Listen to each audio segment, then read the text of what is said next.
Welcome, dear listener, to this evening's audiobook. This reading is brought to you by Sleepy Sounds. Tonight, we will be joining Alice for another adventure as she discovers what lies through the looking glass by Lewis Carroll. So, as the gentle sound of the soft rain starts to fall, let us begin our enchanting journey together. Chapter 1. Looking Glass House. One thing was certain, that the white kitten had had nothing to do with it. It was the black kitten's fault entirely. For the white kitten had been having its face washed by the old cat for the last quarter of an hour, and bearing it pretty well, considering. So you see that it couldn't have had any hand in the mischief. The way Dinah washed her children's faces was this. First, she held the poor thing down by its ear with one paw, and then with the other paw, she rubbed its face all over, the wrong way, beginning at the nose. And just now, as I said, she was hard at work on the white kitten, which was lying quite still and trying to purr, no doubt feeling that it was all meant for its good. But the black kitten had been finished with earlier in the afternoon. And so, while Alice was sitting curled up in a corner of the great armchair, half talking to herself and half asleep, the kitten had been having a grand game of romps with the ball of worsted Alice had been trying to wind up, and had been rolling it up and down till it had all come undone again. And there it was, spread over the hearthrug, all knots and tangles, with the kitten running after its own tail in the middle. "Oh, you wicked little thing," cried Alice, catching up the kitten and giving it a little kiss to make it understand that it was in disgrace. "Really, Dinah ought to have taught you better manners." "You ought, Dinah, you know you ought," she added, looking reproachfully at the old cat, and speaking in as cross a voice as she could manage. And then she scrambled back into the armchair, taking the kitten and the worsted with her, and began winding up the ball again. But she didn't get on very fast, as she was talking all the time, sometimes to the kitten, and sometimes to herself. Kitty sat very demurely on her knee, pretending to watch the progress of the winding, and now and then putting out one paw and gently touching the ball, as if it would be glad to help, if it might. "Do you know what tomorrow is, Kitty?" Alice began. "You'd have guessed if you'd been up in the window with me. Only Dinah was making you tidy, so you couldn't. I was watching the boys getting in sticks for the bonfire, and it wants plenty of sticks, Kitty. Only it got so cold, and it snowed so, they had to leave off. Never mind, Kitty. We'll go and see the bonfire tomorrow." Here, Alice wound 2 or 3 turns of the worsted round the kitten's neck, just to see how it would look. This led to a scramble, in which the ball rolled down upon the floor, and yards of it got unwound again. "Do you know, I was so angry, Kitty," Alice went on as soon as they were comfortably settled again. "When I saw all the mischief you had been doing, I was very nearly opening the window and putting you out into the snow. And you'd have deserved it, you little mischievous darling. What have you got to say for yourself? Now don't interrupt me," she went on, holding up one finger. "I'm going to tell you all your faults. Number 1, you squeaked twice while Dinah was washing your face this morning. Now you can't deny it, Kitty. I heard you. What's that you say?" Pretending that the kitten was speaking. "Her paw went into your eye? Well, that's your fault, for keeping your eyes open. If you'd shut them tight up, it wouldn't have happened. Now don't make any more excuses. But listen. Number 2, You pulled Snowdrop away by the tail, just as I had put down the saucer of milk before her. What? You were thirsty, were you? How do you know she wasn't thirsty too? Now for number 3. You unwound every bit of the worsted while I wasn't looking. That's 3 faults, Kitty, and you've not been punished for any of them yet. You know I'm saving up all your punishments for Wednesday week. Suppose they had saved up all my punishments, she went on, talking more to herself than the kitten.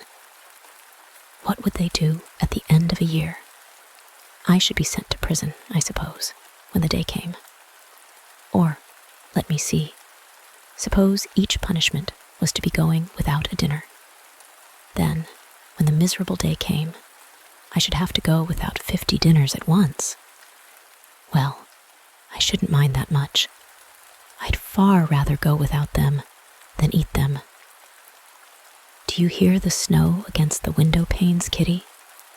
How nice and soft it sounds, just as if someone was kissing the window all over outside. I wonder if the snow loves the trees and fields, that it kisses them so gently, and then it covers them up snug, with a white quilt. And perhaps it says, "Go to sleep, darlings, till the summer comes again." And when they wake up in the summer, Kitty, they dress themselves all in green and dance about, whenever the wind blows. Oh, that's very pretty, cried Alice, dropping the ball of worsted to clap her hands. And I do so wish it was true. I'm sure the woods look sleepy in the autumn when the leaves are getting brown. Kitty, can you play chess? Now don't smile, my dear. I'm asking it seriously. Because when we were playing just now, you watched just as if you understood it. And when I said check, you purred. Well, it was a nice check, Kitty. And really, I might have won. If it hadn't been for that nasty knight that came wiggling down among my pieces. Kitty dear, let's pretend. And here, I wish I could tell you half the things Alice used to say, beginning with her favorite phrase, "Let's pretend." She had had quite a long argument with her sister only the day before, all because Alice had begun with, "Let's pretend we're kings and queens."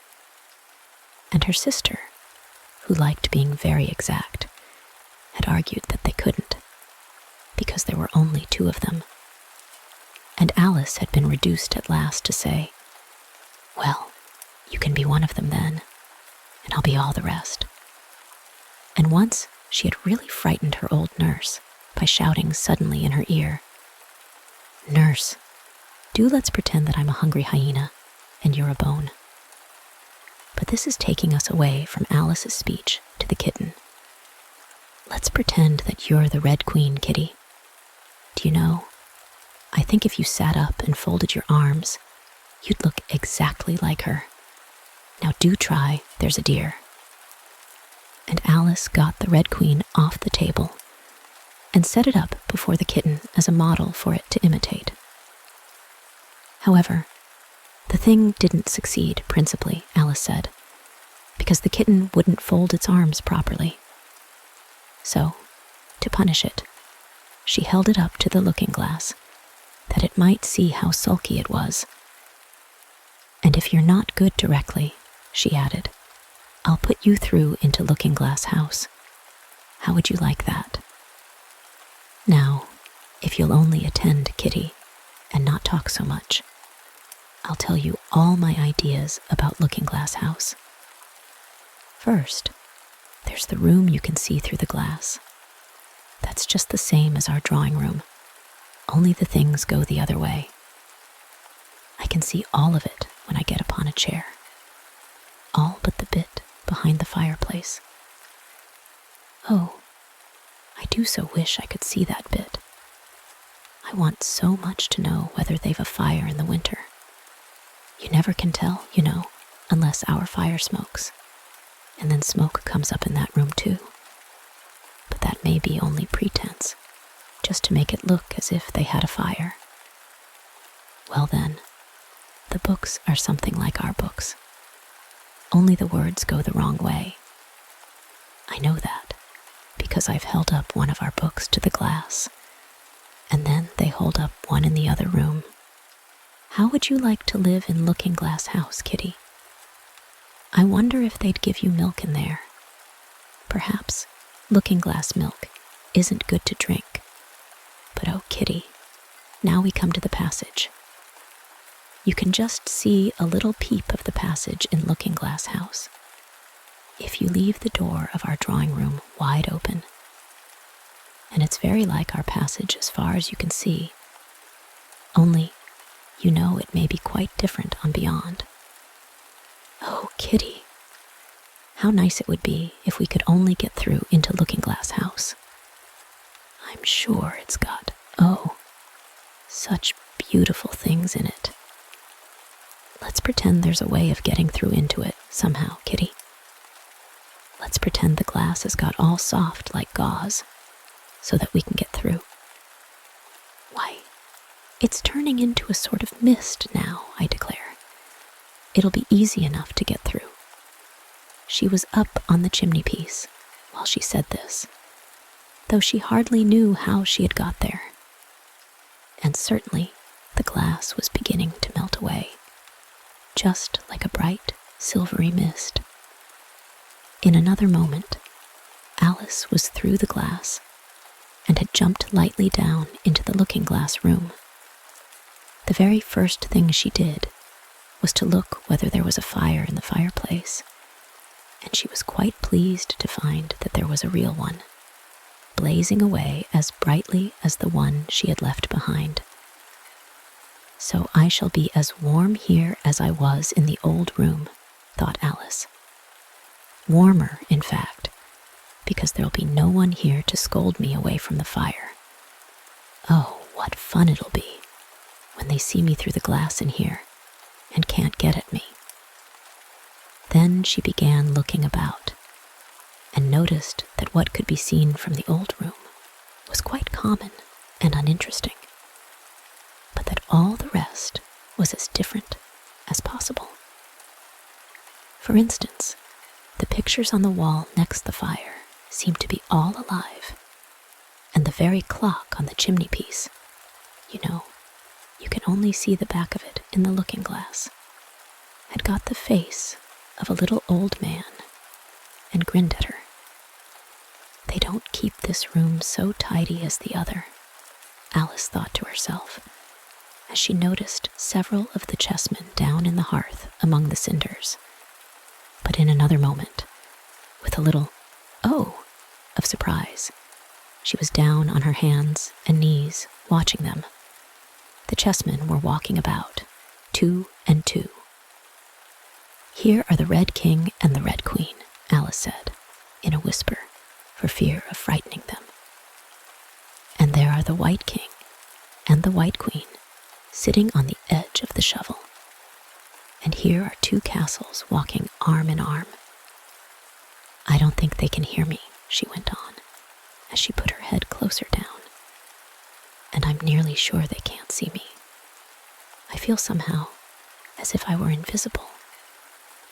Here something began squeaking on the table behind Alice, and made her turn her head just in time to see one of the white pawns roll over and begin kicking. She watched it with great curiosity to see what would happen next. "It is the voice of my child," the White Queen cried out as she rushed past the king, so violently that she knocked him over among the cinders. "My precious Lily, my imperial kitten," and she began scrambling wildly up the side of the fender. "Imperial fiddlestick," said the king, rubbing his nose, which had been hurt by the fall. He had a right to be a little annoyed with the queen, for he was covered with ashes from head to foot. Alice was very anxious to be of use, and, as the poor little Lily was nearly screaming herself into a fit, she hastily picked up the queen and set her on the table by the side of her noisy little daughter. The queen gasped and sat down. rapid journey through the air had quite taken away her breath, and for a minute or two she could do nothing but hug the little lily in silence. As soon as she had recovered her breath a little, she called out to the White King, who was sitting sulkily among the ashes, "Mind the volcano." "What volcano?" said the king, looking up anxiously into the fire, as if he thought that was the most likely place to find one. "Blew me up," panted the queen, who was still a little out of breath. "Mind you come up the regular way. Don't get blown up." Alice watched the White King as he slowly struggled up from bar to bar, till at last she said, "Why, you'll be hours and hours getting to the table at that rate. I'd far better help you, hadn't I?" But the king took no notice of the question. It was quite clear that he could neither hear her nor see her. So Alice picked him up very gently and lifted him across more slowly than she had lifted the queen, that she mightn't take his breath away. But before she put him on the table, she thought she might as well dust him a little. He was so covered with ashes. She said afterwards that she had never seen in all her life such a face as the king made, when he found himself held in the air by an invisible hand and being dusted. He was far too much astonished to cry out, but his eyes and his mouth went on getting larger and larger and rounder, till her hand shook so with laughing that she nearly let him drop upon the floor. "Oh, please don't make such faces, my dear," she cried out, quite forgetting that the king couldn't hear her. "You make me laugh so that I can hardly hold you. And don't keep your mouth so wide open. All the ashes will get into it. There, now I think you're tidy enough," she added, as she smoothed his hair and set him upon the table near the queen. The king immediately fell flat on his back and lay perfectly still, and Alice was a little alarmed at what she had done, and went round the room to see if she could find any water to throw over him. However, she could find nothing but a bottle of ink, and when she got back with it, she found he had recovered, and he and the queen were talking together in a frightened whisper, so low that Alice could hardly hear what they said. The king was saying, "I assure you, my dear, I turned cold to the very ends of my whiskers." To which the queen replied, "You haven't got any whiskers." The horror of that moment, the king went on, I shall never, never forget. "You will, though," the queen said, "if you don't make a memorandum of it." Alice looked on with great interest as the king took an enormous memorandum book out of his pocket and began writing. A sudden thought struck her, and she took hold of the end of the pencil, which came some way over his shoulder, and began writing for him. The poor king looked puzzled and unhappy, and struggled with the pencil for some time without saying anything. But Alice was too strong for him, and at last he panted out, "My dear, I really must get a thinner pencil. I can't manage this one a bit. It writes all manner of things that I don't intend." "What manner of things?" said the queen, looking over the book, in which Alice had put, "The White Knight is sliding down the poker. He balances very badly." "That's not a memorandum of your feelings." There was a book lying near Alice on the table, and while she sat watching the White King, for she was still a little anxious about him, and had the ink all ready to throw over him in case he fainted again, she turned over the leaves to find some part that she could read. "For it's all in some language I don't know," she said to herself. It was like this: "Ekayo ribaj, savat, itils, ed, dina, gilirb, sot ebau,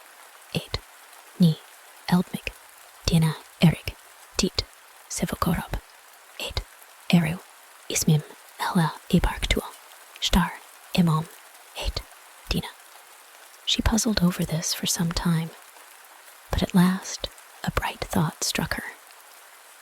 Why, it's a looking-glass book, of course, and if I hold it up to a glass, the words will all go the right way again. This was the poem that Alice read. Jabberwocky, 'twas brillig, and the slithy toves did gyre and gimble in the wabe. All mimsy were the barogoves, and the mome wraths outgrabe. Beware the jabberwock, my son, the jaws that bite, the claws that catch. Beware the jub-jub bird, and shun the frumious bandersnatch. He took his vorpal sword in hand. Long time the manxome foe he sought. So rested he by the tumtum tree, and stood a while in thought. And as in uffish thought he stood, the jabberwock, with eyes of flame, came whiffling through the tulgey wood, and burbled as it came. 1, 2, 1, 2. And through the vorpal blade went snicker-snack. He left it dead, and with its head he went galumphing back. And hast thou slain the jabberwock? Come to my arms, my beamish boy. O frabjous day, Calloo, Calais. He chortled in his joy. 'Twas brillig, and the slithy toves did gyre and gimble in the wabe. All mimsy were the borogoves, and the mome wraths outgrabe. It seems very pretty, she said when she had finished it, but it's rather hard to understand. You see, she didn't like to confess, even to herself, that she couldn't make it out at all. Somehow it seems to fill my head with ideas, only I don't exactly know what they are. However, somebody killed something. That's clear, at any rate. But oh, thought Alice, suddenly jumping up, if I don't make haste, I shall have to go back through the looking-glass before I've seen what the rest of the house is like. Let's have a look at the garden first. She was out of the room in a moment and ran downstairs. Or, at least, it wasn't exactly running, but a new invention of hers for getting downstairs quickly and easily, as Alice said to herself. She just kept the tips of her fingers on the handrail and floated gently down without even touching the stairs with her feet. Then she floated on through the hall and would have gone straight out at the door in the same way if she hadn't caught hold of the doorpost. She was getting a little giddy with so much floating in the air, and was rather glad to find herself walking again in the natural way.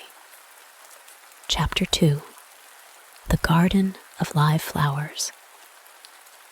I should see the garden far better, said Alice to herself, if I could get to the top of that hill.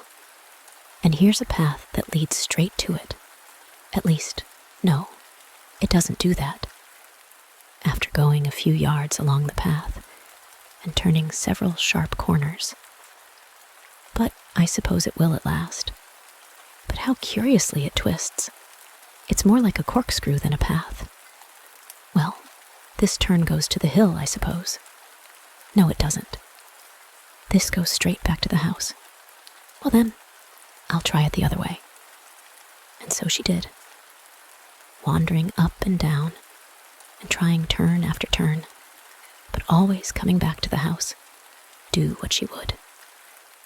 Indeed, once, when she turned a corner rather more quickly than usual, she ran against it before she could stop herself. It's no use talking about it, Alice said, looking up at the house and pretending it was arguing with her. I'm not going in again yet. I know I should have to get through the looking-glass again, back into the old room, and there'd be an end of all my adventures. So, resolutely turning her back upon the house, she set out once more down the path, determined to keep straight on till she got to the hill. For a few minutes, all went on well, and she was just saying, I really shall do it this time, when the path gave a sudden twist and shook itself, as she described it afterwards. And the next moment, she found herself actually walking in at the door. "Oh, it's too bad," she cried. "I never saw such a house for getting in the way. Never." However, there was the hill full in sight, so there was nothing to be done but start again. This time she came upon a large flower bed with a border of daisies and a willow tree growing in the middle. "Oh, Tiger Lily," said Alice, addressing herself to one that was waving gracefully about in the wind, "I wish you could talk." "We can talk," said the Tiger Lily, "when there's anybody worth talking to." Alice was so astonished that she could not speak for a minute. It quite seemed to take her breath away. At length, as the Tiger Lily only went on waving about, she spoke again, in a timid voice, almost in a whisper. "And can all the flowers talk?" "As well as you can," said the Tiger Lily, "and a great deal louder." "It isn't manners for us to begin, you know," said the Rose. "And I really was wondering when you'd speak. Said I to myself, her face has got some sense in it, though it's not a clever one. Still, you're the right color, and that goes a long way." "I don't care about the color," the Tiger Lily remarked. "If only her petals curled up a little more, she'd be all right." Alice didn't like being criticized, so she began asking questions. "Aren't you sometimes frightened at being planted out here, with nobody to take care of you?" "There's the tree in the middle," said the Rose. "What else is it good for?" "But what could it do if any danger came?" Alice asked. "It says bow woo," cried a daisy. "That's why its branches are called boughs." "Didn't you know that?" said another daisy. And here they all began shouting together, till the air seemed quite full of little shrill voices. "Silence, every one of you," said the Tiger Lily, waving itself passionately from side to side and trembling with excitement. "They know I can't get at them," it panted, bending its quivering head towards Alice, "or they wouldn't dare to do it." "Never mind," Alice said in a soothing tone, and stooping down to the daisies, who were just beginning again, she whispered, "If you don't hold your tongues, I'll pick you." There was silence in a moment, and several of the pink daisies turned white. "That's right," said the Tiger Lily. "The daisies are worst of all. When one speaks, they all begin together, and it's enough to make one wither to hear the way they go on." "How is it you can all talk so nicely?"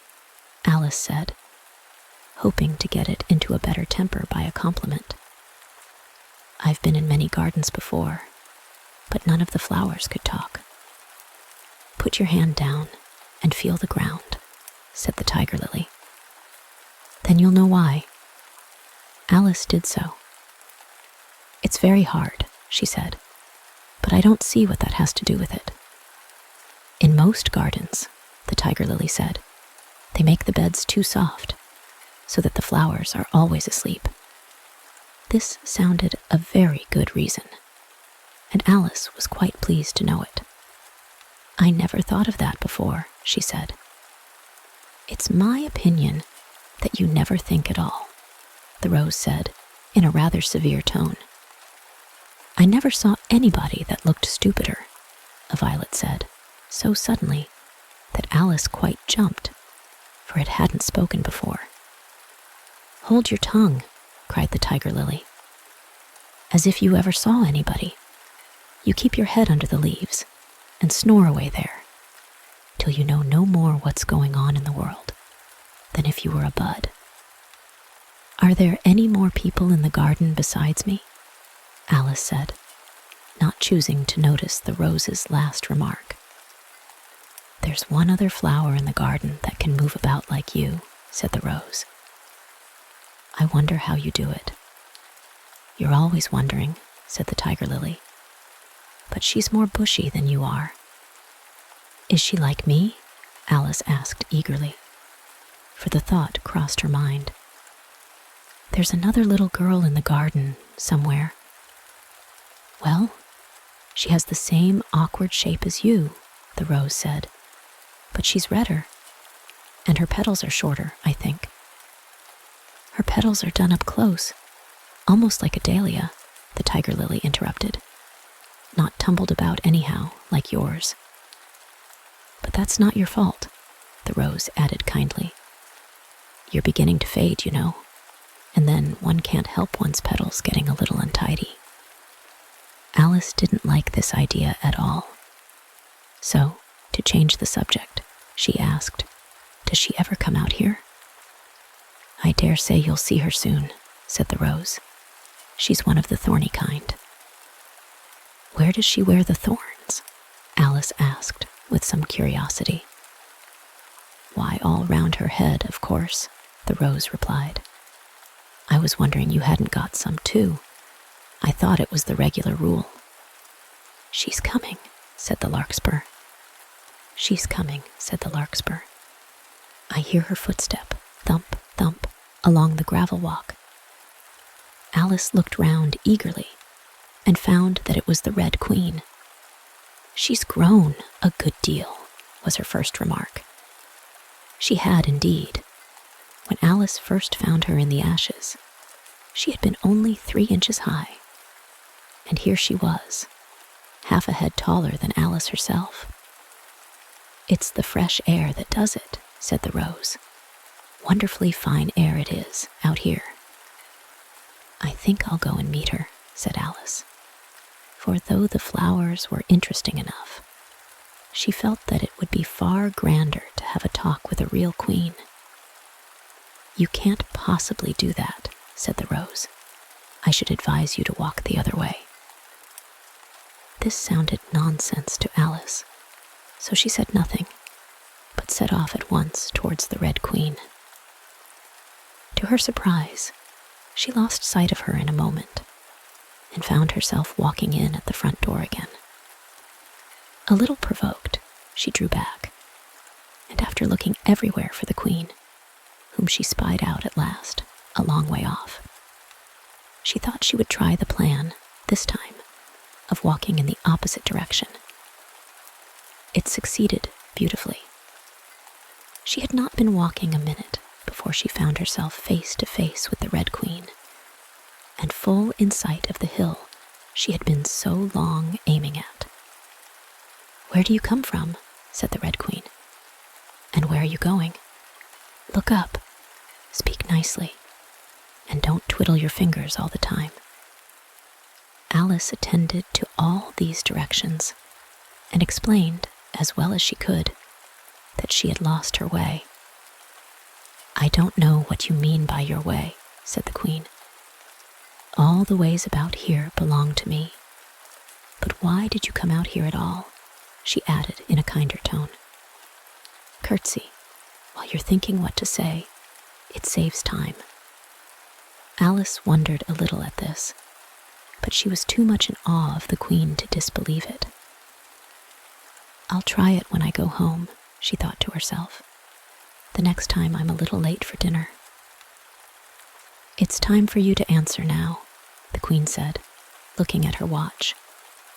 "Open your mouth a little wider when you speak, and always say, 'Your Majesty.'" "I only wanted to see what the garden was like, Your Majesty." "That's right," said the Queen, patting her on the head, which Alice didn't like at all. Though, when you say garden, I've seen gardens, compared with which this would be a wilderness. Alice didn't dare to argue the point, but went on, "And I thought I'd try and find my way to the top of that hill."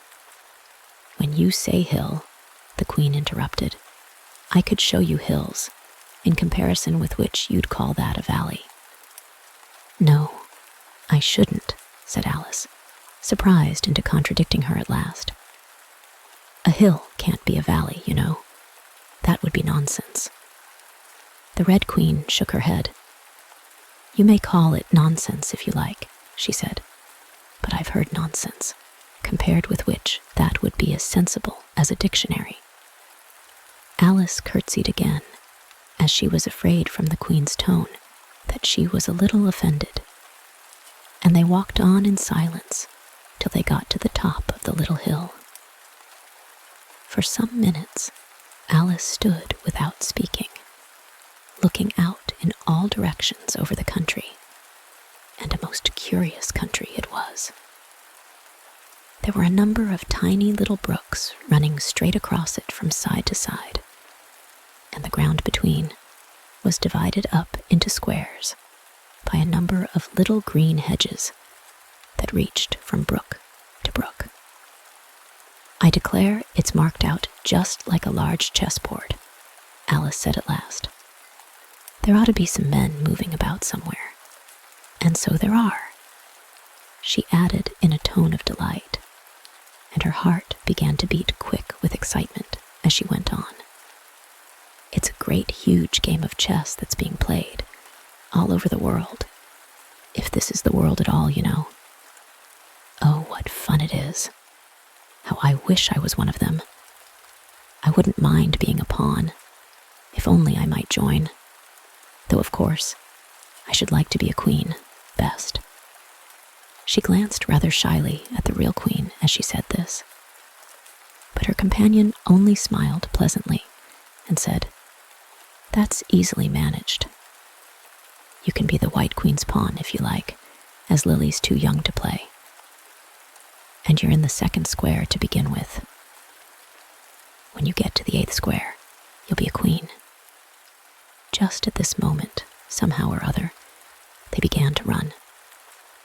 Alice never could quite make out, in thinking it over afterwards, how it was that they began. All she remembers is that they were running hand in hand, and the Queen went so fast that it was all she could do to keep up with her.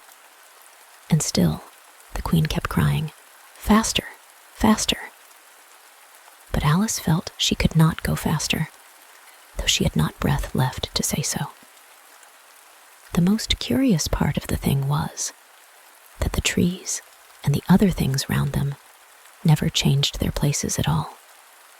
However fast they went, they never seemed to pass anything.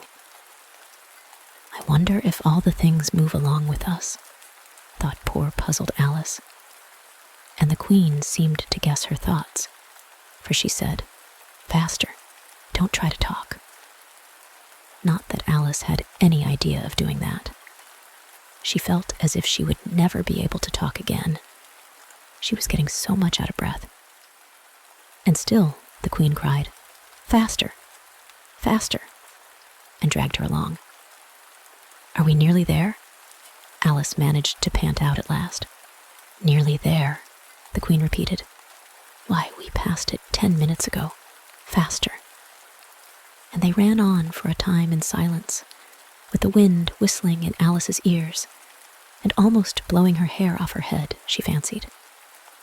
"Now," said the Queen, "faster." And they went so fast that at last they seemed to skim through the air, hardly touching the ground with their feet, till suddenly, just as Alice was getting quite exhausted, they stopped, and she found herself sitting on the ground, breathless and giddy. The Queen propped her up against a tree and said kindly, "You may rest a little now." Alice looked round her in great surprise. "Why, I do believe we've been under this tree the whole time.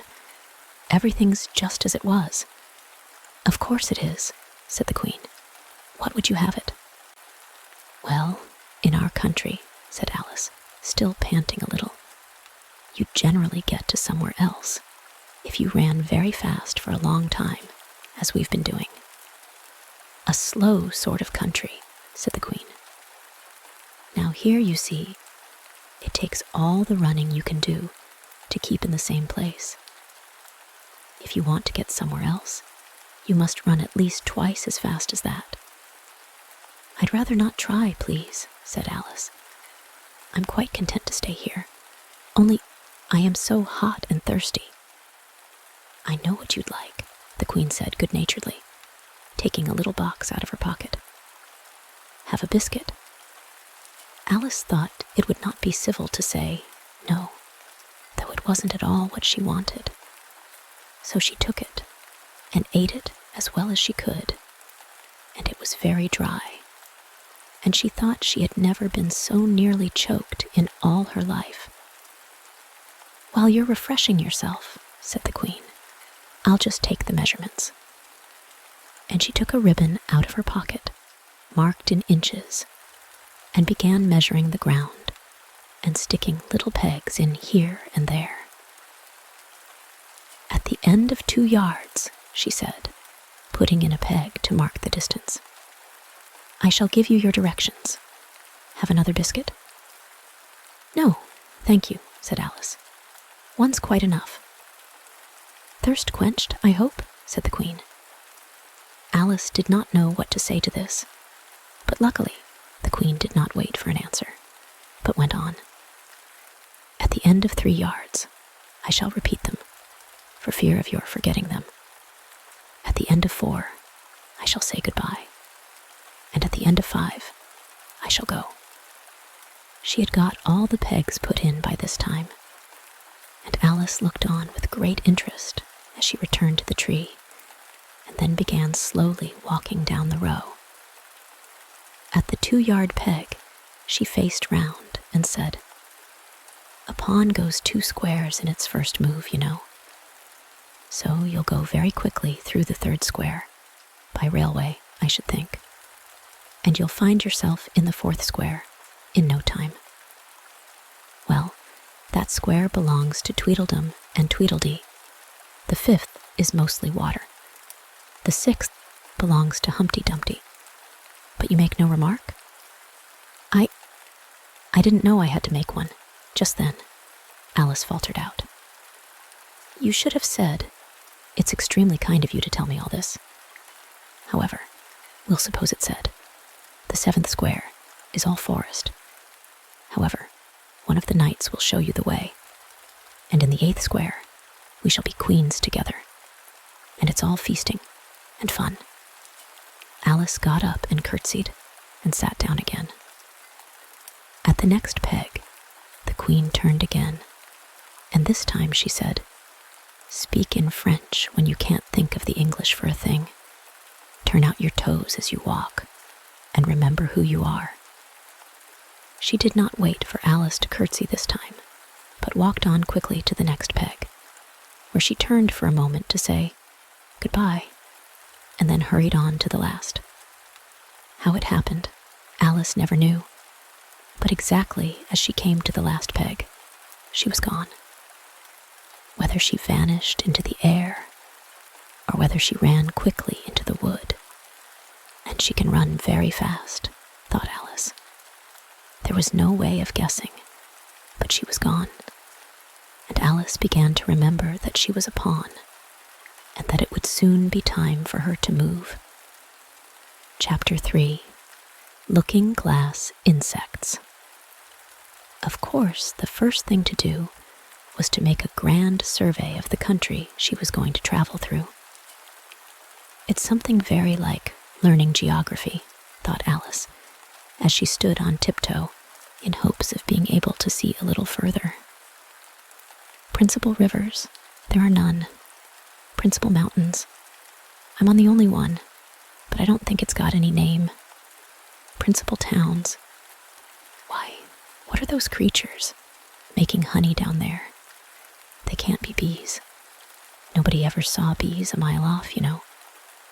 And for some time she stood silent, watching one of them that was bustling about among the flowers, poking its proboscis into them. Just as if it was a regular bee, thought Alice. However, this was anything but a regular bee. In fact, it was an elephant, as Alice soon found out, though the idea quite took her breath away at first. And what enormous flowers they must be, was her next idea. Something like cottages with the roofs taken off, and stalks put to them, and what quantities of honey they must make. I think I'll go down.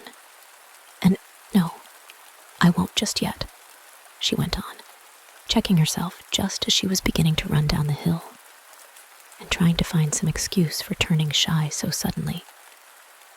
It'll never do to go down among them without a good long branch to brush them away. And what fun it'll be when they ask me how I like my walk. I shall say, "Oh, I like it well enough." Here came the favorite little toss of the head. Only it was so dusty and hot, and the elephants did tease so. "I think I'll go down the other way," she said after a pause. "And perhaps I may visit the elephants later on. Besides, I do so want to get into the third square." So with this excuse, she ran down the hill and jumped over the first of the 6 little brooks. "Tickets, please," said the guard, putting his head in at the window. In a moment, everybody was holding out a ticket. They were about the same size as the people, and quite seemed to fill the carriage. "Now then, show your ticket, child," the guard went on, looking angrily at Alice. And a great many voices all said together, "Like the chorus of a song," thought Alice. "Don't keep him waiting, child. Why, his time is worth £1,000 a minute." "I'm afraid I haven't got one," Alice said in a frightened tone. "There wasn't a ticket office where I came from." And again, the chorus of voices went on. There wasn't room for one where she came from. The land there is worth £1,000 an inch. "Don't make excuses," said the guard. "You should have bought one from the engine driver." And once more the chorus of voices went on with "the man that drives the engine." Why, the smoke alone is worth £1,000 a puff. Alice thought to herself, then there's no use in speaking. The voices didn't join in this time, as she hadn't spoken. But to her great surprise, they all thought in chorus. I hope you understand what thinking in chorus means, for I must confess that I don't. Better say nothing at all. Language is worth £1,000 a word. I shall dream about £1,000 tonight. I know I shall, thought Alice. All this time the guard was looking at her, first through a telescope, then through a microscope, and then through an opera glass. At last he said, "You're traveling the wrong way," and shut up the window and went away. "So young a child," said the gentleman sitting opposite to her. He was dressed in white paper. "Ought to know which way she's going, even if she doesn't know her own name." A goat that was sitting next to the gentleman in white shut his eyes and said in a loud voice, "She ought to know her way to the ticket office, even if she doesn't know her alphabet." There was a beetle sitting next to the goat. It was a very queer carriage full of passengers altogether. And, as the rule seemed to be that they should all speak in turn, he went on with, "She'll have to go back from here as luggage." Alice couldn't see who was sitting beyond the beetle, but a hoarse voice spoke next. "Change engines," it said, and was obliged to leave off. It sounds like a horse, Alice thought to herself. And an extremely small voice, close to her ear, said, "You might make a joke on that. Something about horse and horse, you know." Then a very gentle voice in the distance said, "She must be labeled lass, with care, you know." And after that, other voices went on. What a number of people there are in the carriage, thought Alice, saying, "She must go by post, as she's got a head on her. She must be sent as a message by the telegraph. She must draw the train herself the rest of the way," and so on. But the gentleman dressed in white paper leaned forwards and whispered in her ear, "Never mind what they all say, my dear, but take a return ticket every time the train stops." "Indeed, I shan't," Alice said rather impatiently. "I don't belong to this railway journey at all. I was in a wood just now, and I wish I could get back there." "You might make a joke on that," said the little voice close to her ear. "Something about you would if you could, you know." "Don't tease so," said Alice, looking about in vain to see where the voice came from. "If you're so anxious to have a joke made, why don't you make one yourself?" The little voice sighed deeply. It was very unhappy, evidently, and Alice would have said something pitying to comfort it. If it would only sigh like other people, she thought. But this was such a wonderfully small sigh that she wouldn't have heard it at all if it hadn't come quite close to her ear. The consequence of this was that it tickled her ear very much, and quite took off her thoughts from the unhappiness of the poor little creature. "I know you are a friend," the little voice went on, "a dear friend and an old friend, and you won't hurt me, though I am an insect." "What kind of insect?" Alice inquired, a little anxiously. What she really wanted to know was whether it could sting or not. But she thought this wouldn't be quite a civil question to ask. "What? Then you don't—" the little voice began, when it was drowned by a shrill scream from the engine, and everybody jumped up in alarm, Alice among the rest. The horse, who had put his head out of the window, quietly drew it in and said, "It's only a brook we have to jump over." Everybody seemed satisfied with this, though Alice felt a little nervous at the idea of trains jumping at all. "However, it'll take us into the 4th square. That's some comfort," she said to herself. In another moment, she felt the carriage rise straight up into the air, and in her fright, she caught at the thing nearest to her hand, which happened to be the goat's beard. But the beard seemed to melt away as she touched it, and she found herself sitting quietly under a tree, while the gnat, for that was the insect she had been talking to, was balancing itself on a twig just over her head and fanning her with its wings. It certainly was a very large gnat. About the size of a chicken, Alice thought. Still, she couldn't feel nervous with it after they had been talking together so long. "Then you don't like all insects?" the gnat went on, as quietly as if nothing had happened. "I like them when they can talk," Alice said. "None of them ever talk, where I come from." "What sort of insects do you rejoice in, where you come from?" the gnat inquired. "I don't rejoice in insects at all," Alice explained, "because I'm rather afraid of them, at least the large kinds. But I can tell you the names of some of them." "Of course they answer to their names," the gnat remarked carelessly. "I never knew them to do it."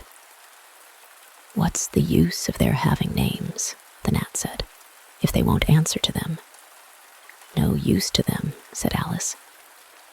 "But it's useful to the people who name them, I suppose. If not, why do things have names at all?" "I can't say," the gnat replied. "Further on, in the wood down there, they've got no names. However, go on with your list of insects. You're wasting time." "Well, there's the horsefly," Alice began, counting off the names on her fingers. "All right," said the gnat. "Halfway up that bush, you'll see a rocking horsefly if you look. It's made entirely of wood and gets about by swinging itself from branch to branch." "What does it live on?" Alice asked with great curiosity. "Sap and sawdust," said the gnat. "Go on with the list." Alice looked up at the rocking horsefly with great interest and made up her mind that it must have been just repainted, It looked so bright and sticky. And then she went on. "And there's the dragonfly. Look on the branch above your head," said the gnat, "and there you'll find a snap dragonfly. Its body is made of plum pudding, its wings of holly leaves, and its head is a raisin burning in brandy. And what does it live on?" "Frumenty and mince pie," the gnat replied, "and it makes its nest in a Christmas box." "And then there's the butterfly," Alice went on, after she had taken a good look at the insect with its head on fire, and had thought to herself, "I wonder if that's the reason insects are so fond of flying into candles, because they want to turn into snap dragonflies." "Crawling at your feet," said the gnat. Alice drew her feet back in some alarm. "You may observe a bread and butterfly. Its wings are thin slices of bread and butter, its body is a crust, and its head is a lump of sugar. And what does it live on? Weak tea with cream in it." A new difficulty came into Alice's head. "Supposing it couldn't find any," she suggested. "Then it would die, of course." "But that must happen very often," Alice remarked thoughtfully. "It always happens," said the gnat. After this, Alice was silent for a minute or two, pondering. The gnat amused itself meanwhile by humming round and round her head. At last it settled again and remarked, "I suppose you don't want to lose your name?" "No, indeed," Alice said, a little anxiously. "And yet I don't know," the gnat went on in a careless tone. "Only think how convenient it would be if you could manage to go home without it. For instance, if the governess wanted to call you to your lessons, she would call out, 'Come here.' And there she would have to leave off, because there wouldn't be any name for her to call. And of course, you wouldn't have to go, you know." "That would never do, I'm sure," said Alice. "The governess would never think of excusing me lessons for that. If she couldn't remember my name, she'd call me Miss, as the servants do."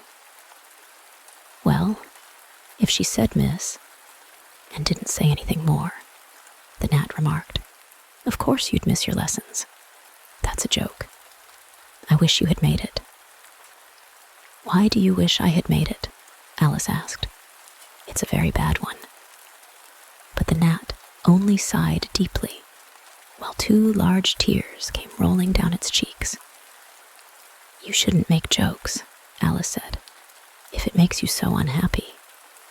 Then came another of those melancholy little sighs, and this time the poor gnat really seemed to have sighed itself away, for when Alice looked up, there was nothing whatever to be seen on the twig. And as she was getting quite chilly with sitting still so long, she got up and walked on. She very soon came to an open field, with a wood on the other side of it. It looked much darker than the last wood, and Alice felt a little timid about going into it. However, on second thoughts, she made up her mind to go on. "For I certainly won't go back," she thought to herself, and this was the only way to the 8th square. "This must be the wood," she said thoughtfully to herself, "where things have no names. I wonder what'll become of my name when I go in. I shouldn't like to lose it at all, because they'd have to give me another, and it would be almost certain to be an ugly one. But then the fun would be trying to find the creature that had got my old name. That's just like the advertisements, you know, when people lose dogs. Answers to the name of Dash had on a brass collar. Just fancy calling everything you met Alice, till one of them answered. Only they wouldn't answer at all, if they were wise." She was rambling on in this way when she reached the wood. It looked very cool and shady. "Well, at any rate, it's a great comfort," she said, as she stepped under the trees. "After being so hot To get into what? She went on, rather surprised at not being able to think of the word. I mean, to get under this, you know. Putting her hand on the trunk of the tree. What does it call itself, I wonder? I do believe it's got no name. Why, to be sure it hasn't. She stood silent for a minute, thinking. Then she suddenly began again. Then it really has happened after all. And now who am I? I will remember, if I can. I'm determined to do it. But being determined didn't help much, and all she could say, after a great deal of puzzling, was, L. I know it begins with L. Just then, a fawn came wandering by. It looked at Alice with its large, gentle eyes, but didn't seem at all frightened. Here then, Alice said, as she held out her hand and tried to stroke it. But it only started back a little, and then stood looking at her again. What do you call yourself? The fawn said at last. Such a soft, sweet voice it had. I wish I knew, thought poor Alice. She answered, rather sadly. Nothing, just now. Think again, it said. That won't do. Alice thought, but nothing came of it. Please, would you tell me what you call yourself? She said timidly. I think that might help a little. I'll tell you, if you'll move a little further on, the fawn said. I can't remember here. So they walked on together through the wood, Alice with her arms clasped lovingly round the soft neck of the fawn, till they came out into another open field. And here, the fawn gave a sudden bound into the air and shook itself free from Alice's arms. I'm a fawn, it said in a voice of delight. And dear me, you're a human child. A sudden look of alarm came into its beautiful brown eyes, and in another moment it had darted away at full speed. Alice stood looking after it, almost ready to cry with vexation at having lost her dear little fellow traveler so suddenly. However, I know my name now, she said. That's some comfort. Alice, Alice, I won't forget it again. And now, which of these finger posts ought I to follow, I wonder?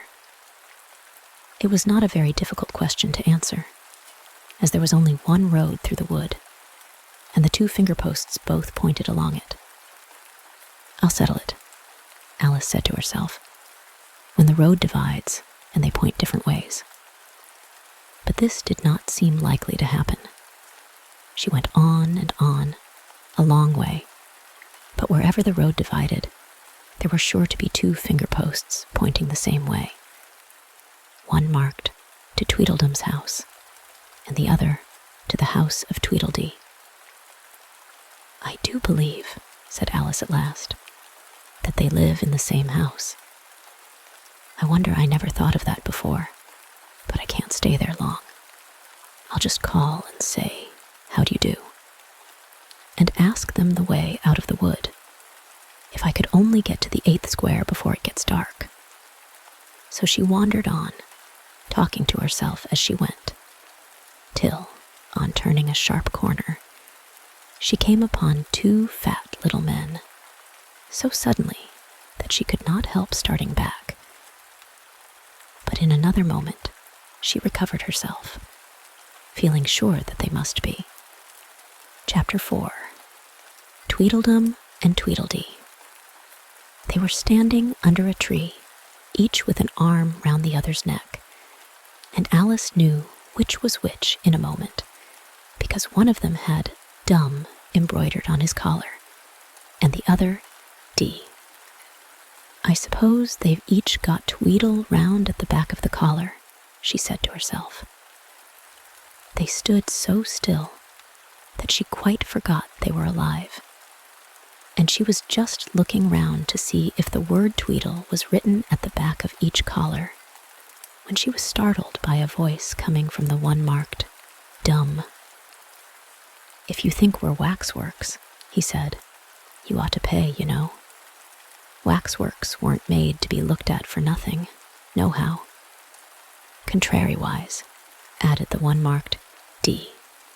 If you think we're alive, you ought to speak.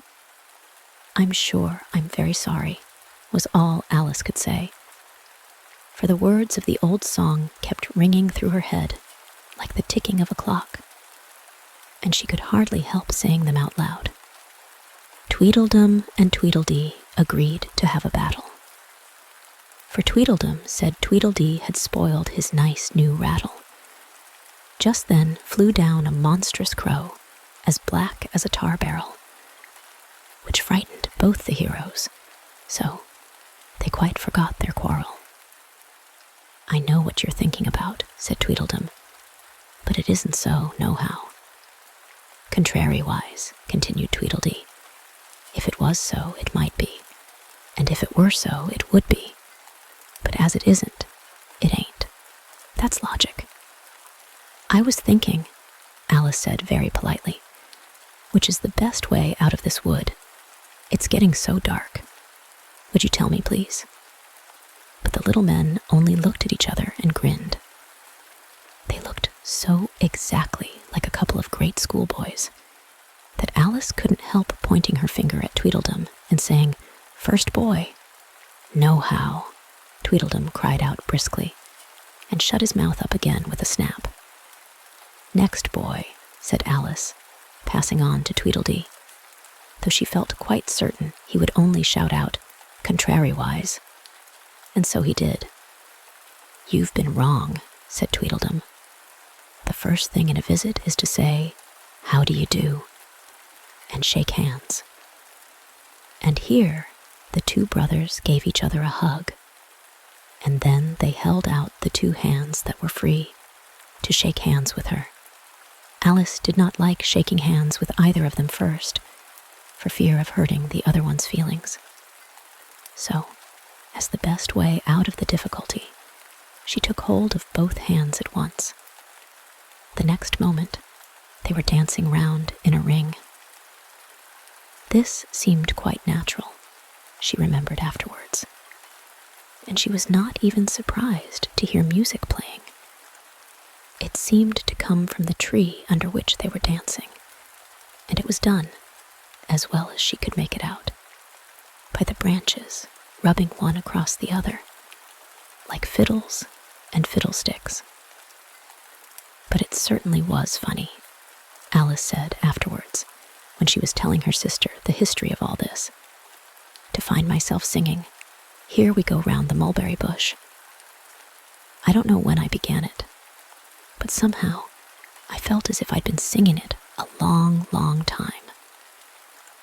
The other two dancers were fat, and very soon out of breath.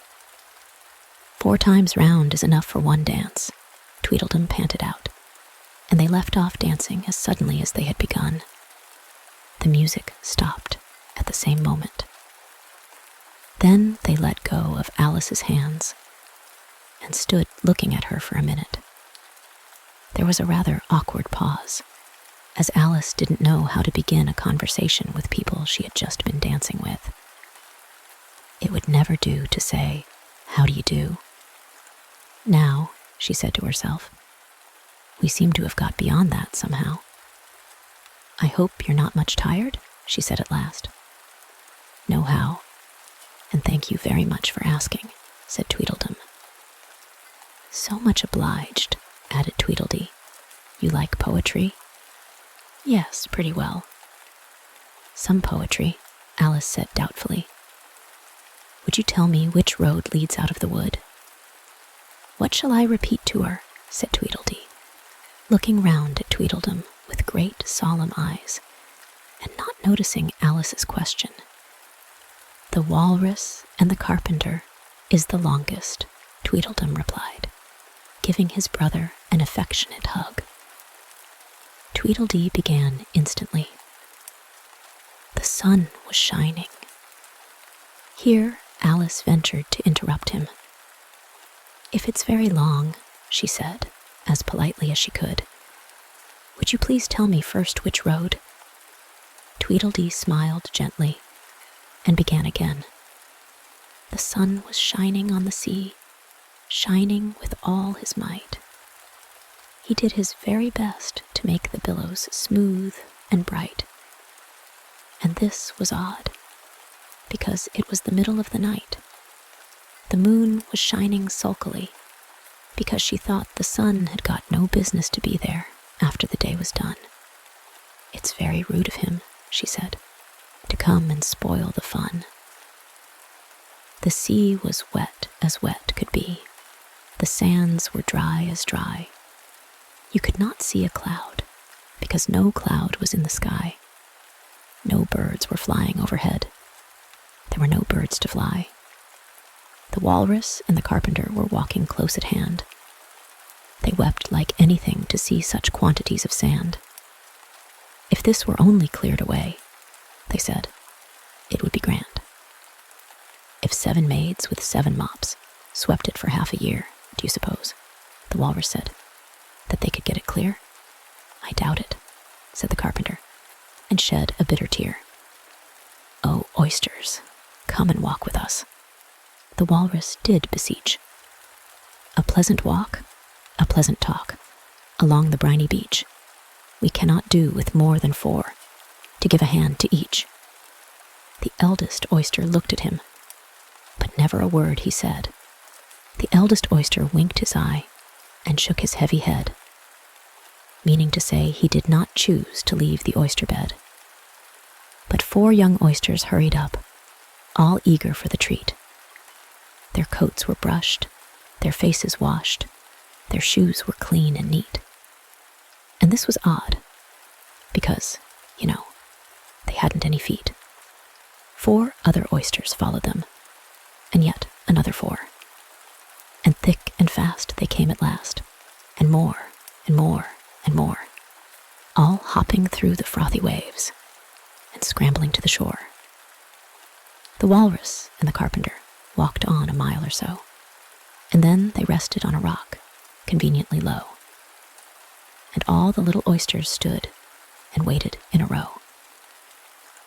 "The time has come," the walrus said, "to talk of many things, of shoes and ships and sealing wax, of cabbages and kings, and why the sea is boiling hot, and whether pigs have wings.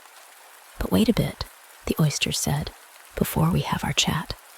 For some of us are out of breath, and all of us are fat." "No hurry," said the carpenter. They thanked him much for that. "A loaf of bread," the walrus said, "is what we chiefly need. Pepper and vinegar besides are very good indeed. Now, if you're ready, oysters dear, we can begin to feed." "But not on us," the oysters cried, turning a little blue after such kindness. That would be a dismal thing to do. "The night is fine," the walrus said. "Do you admire the view? It was so kind of you to come, and you are very nice." The carpenter said nothing, but cut us another slice. "I wish you were not quite so deaf. I've had to ask you twice. It seems a shame," the walrus said, "to play them such a trick, after we've brought them out so far, and made them trot so quick." The carpenter said nothing, but the butters spread too thick. "I weep for you," the walrus said. "I deeply sympathize." With sobs and tears, he sorted out those of the largest size, holding his pocket handkerchief before his streaming eyes. "Oh, oysters," said the carpenter. "You've had a pleasant run. Shall we be trotting home again?" But answer came there none, and that was scarcely odd, because they'd eaten everyone. "I like the walrus best," said Alice, "because you see, he was a little sorry for the poor oysters." "He ate more than the carpenter, though," said Tweedledee. "You see, he held his handkerchief in front, so that the carpenter couldn't count how many he took, contrariwise." "That was mean," Alice said indignantly. "Then I like the carpenter best, if he didn't eat so many as the walrus." "But he ate as many as he could get," said Tweedledum. This was a puzzler. After a pause, Alice began, Well, they were both very unpleasant characters. Here she checked herself in some alarm at hearing something that sounded to her like the puffing of a large steam engine in the wood near them, though she feared it was more likely to be a wild beast. "Are there any lions or tigers about here?" she asked timidly. "It's only the Red King snoring," said Tweedledee. "Come and look at him," the brothers cried, and they each took one of Alice's hands and led her up to where the king was sleeping. "Isn't he a lovely sight?" said Tweedledum. Alice couldn't say honestly that he was. He had a tall red nightcap on, with a tassel, and he was lying crumpled up into a sort of untidy heap and snoring loud. "Fit to snore his head off," as Tweedledum remarked. "I'm afraid he'll catch cold with lying on the damp grass," said Alice, who was a very thoughtful little girl. "He's dreaming now," said Tweedledee. "And what do you think he's dreaming about?" Alice said, "Nobody can guess that." "Why, about you," Tweedledee exclaimed, clapping his hands triumphantly. "And if he left off dreaming about you, where do you suppose you'd be?" "Where I am now, of course," said Alice. "Not you," Tweedledee retorted contemptuously. "You'd be nowhere. Why, you're only a sort of thing in his dream." "If that there king was to wake," added Tweedledum, "you'd go out, just like a candle." "I shouldn't," Alice exclaimed indignantly. "Besides, if I'm only a sort of thing in his dream, what are you? I should like to know." "Ditto," said Tweedledum. "Ditto, ditto," cried Tweedledee. He shouted this so loud that Alice couldn't help saying, "Hush, you'll be waking him, I'm afraid, if you make so much noise." "Well, it's no use your talking about waking him," said Tweedledum, "when you're only one of the things in his dream. You know very well you're not real." "I am real," said Alice, and began to cry. "You won't make yourself a bit realer by crying," Tweedledee remarked. "There's nothing to cry about."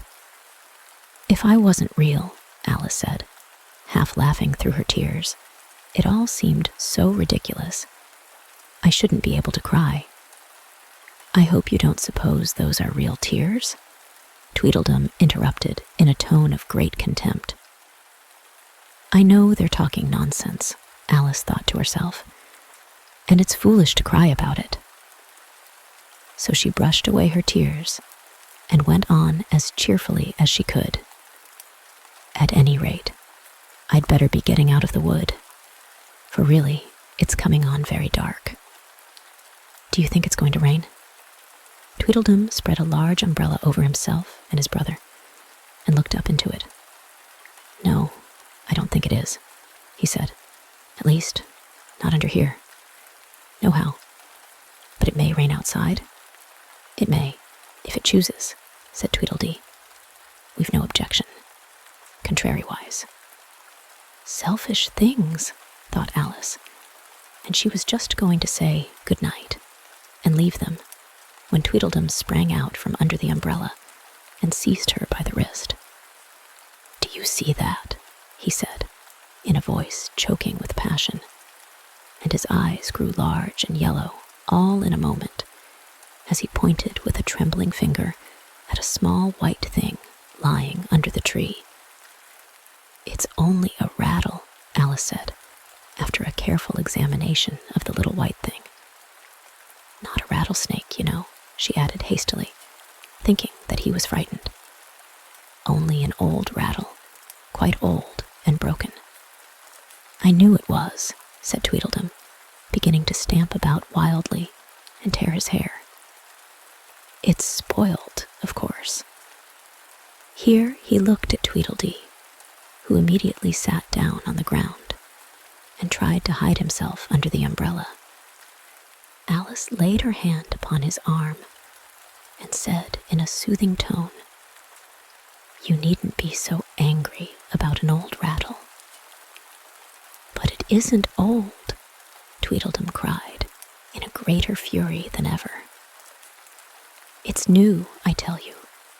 I bought it yesterday. My nice new rattle." And his voice rose to a perfect scream. All this time, Tweedledee was trying his best to fold up the umbrella, with himself in it, which was such an extraordinary thing to do, that it quite took off Alice's attention from the angry brother. But he couldn't quite succeed, and it ended in his rolling over, bundled up in the umbrella, with only his head out. And there he lay, opening and shutting his mouth and his large eyes, looking more like a fish than anything else, Alice thought. "Of course you agree to have a battle," Tweedledum said in a calmer tone. "I suppose so," the other sulkily replied as he crawled out of the umbrella. "Only she must help us to dress up, you know." So the two brothers went off hand in hand into the wood and returned in a minute with their arms full of things, such as bolsters, blankets, hearth rugs, tablecloths, dish covers, and coal scuttles. "I hope you're a good hand at pinning and tying strings," Tweedledum remarked. "Every one of these things has got to go on, somehow or other."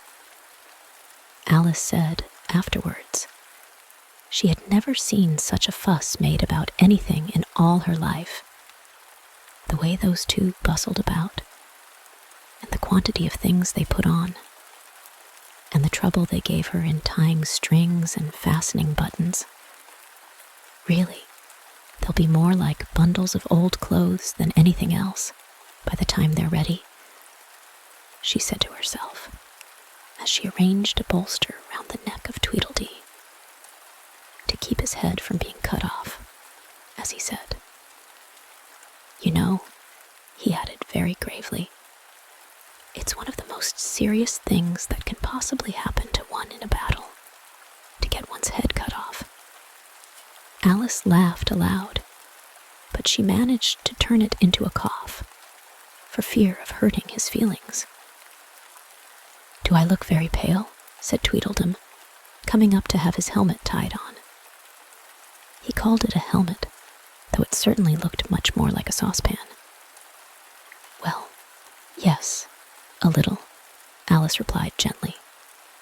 "I'm very brave generally," he went on in a low voice. "Only today, I happen to have a headache." "And I've got a toothache," said Tweedledee, who had overheard the remark. "I'm far worse off than you." "Then you'd better not fight today," said Alice, thinking it a good opportunity to make peace. "We must have a bit of a fight, but I don't care about going on long," said Tweedledum. "What's the time now?" Tweedledee looked at his watch and said, 4:30. "Let's fight till 6, and then have dinner," said Tweedledum. "Very well," the other said, rather sadly. "And she can watch us. Only, you'd better not come very close," he added. "I generally hit everything I can see when I get really excited." "And I hit everything within reach," cried Tweedledum, "whether I can see it or not." Alice laughed. "You must hit the trees pretty often, I should think," she said. Tweedledum looked round him with a satisfied smile. "I don't suppose," he said, "there'll be a tree left standing for ever so far round by the time we've finished." "And all about a rattle," said Alice, still hoping to make them a little ashamed of fighting for such a trifle. "I shouldn't have minded it so much," said Tweedledum, "if it hadn't been a new one." "I wish the monstrous crow would come," thought Alice. "There's only one sword, you know," Tweedledum said to his brother, "but you can have the umbrella. It's quite as sharp. Only we must begin quick. It's getting as dark as it can." "And darker," said Tweedledee. It was getting dark so suddenly that Alice thought there must be a thunderstorm coming on. "What a thick black cloud that is," she said. And how fast it comes. Why, I do believe it's got wings." "It's the crow," Tweedledum cried out in a shrill voice of alarm. And the two brothers took to their heels and were out of sight in a moment. Alice ran a little way into the wood and stopped under a large tree. "It can never get at me here," she thought. "It's far too large to squeeze itself in among the trees. But I wish it wouldn't flap its wings so. It makes quite a hurricane in the wood. Here's somebody's shawl being blown away." Chapter 5. Wool and Water. She caught the shawl as she spoke and looked about for the owner. In another moment, the White Queen came running wildly through the wood, with both arms stretched out wide, as if she were flying, and Alice, very civilly, went to meet her with the shawl. "I'm very glad I happened to be in the way," Alice said, as she helped her to put on her shawl again. The White Queen only looked at her in a helpless, frightened sort of way, and kept repeating something in a whisper to herself that sounded like bread and butter, bread and butter. And Alice felt that if there was to be any conversation at all, she must manage it herself. So she began, rather timidly, "Am I addressing the White Queen?" "Well, yes, if you call that addressing," the Queen said. "It isn't my notion of the thing at all." Alice thought it would never do to have an argument at the very beginning of their conversation, so she smiled and said, "If your Majesty will only tell me the right way to begin, I'll do it as well as I can." "But I don't want it done at all," groaned the poor Queen. "I've been addressing myself for the last 2 hours." It would have been all the better, as it seemed to Alice, if she had got someone else to dress her. She was so dreadfully untidy.